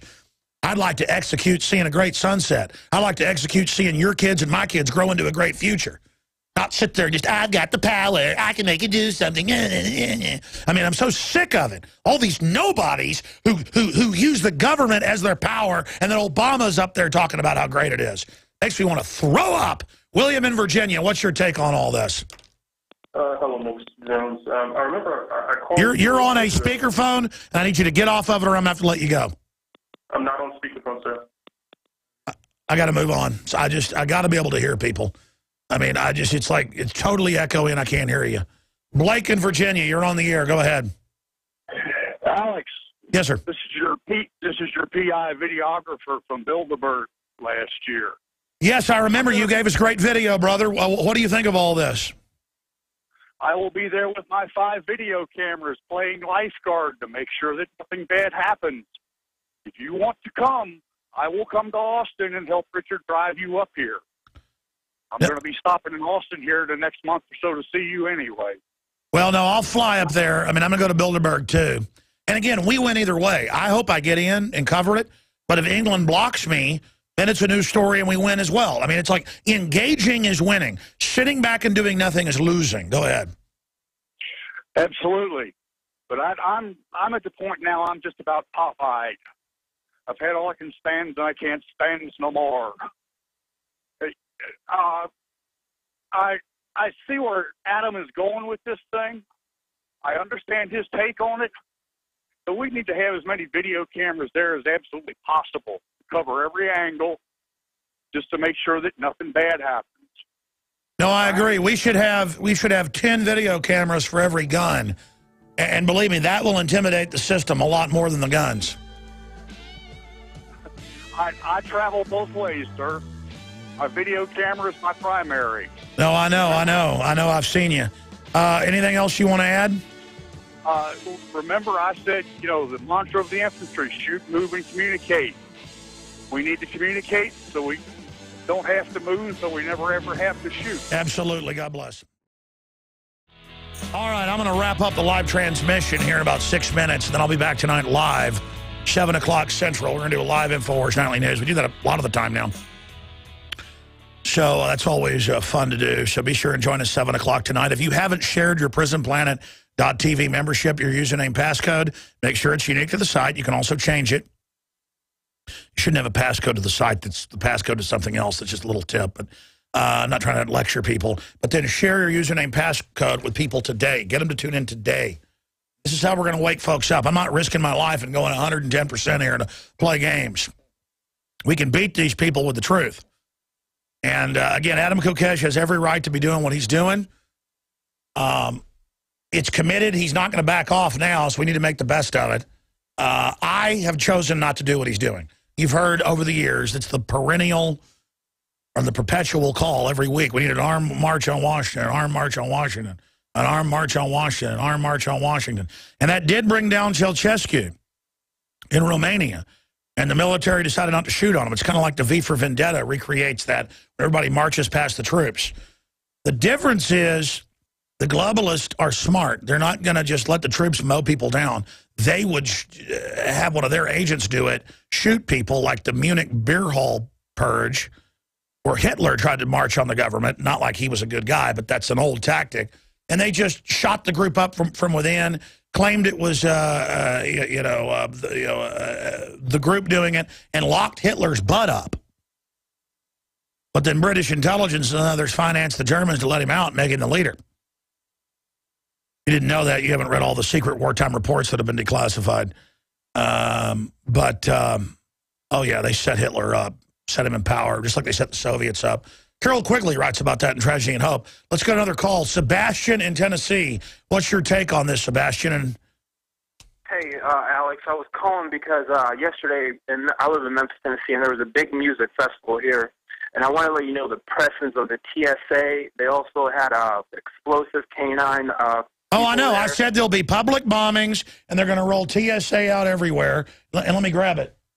Now I have USA Today, RR Stadium Safer, TSA, and Army searching people now. Yes, this is how they take over.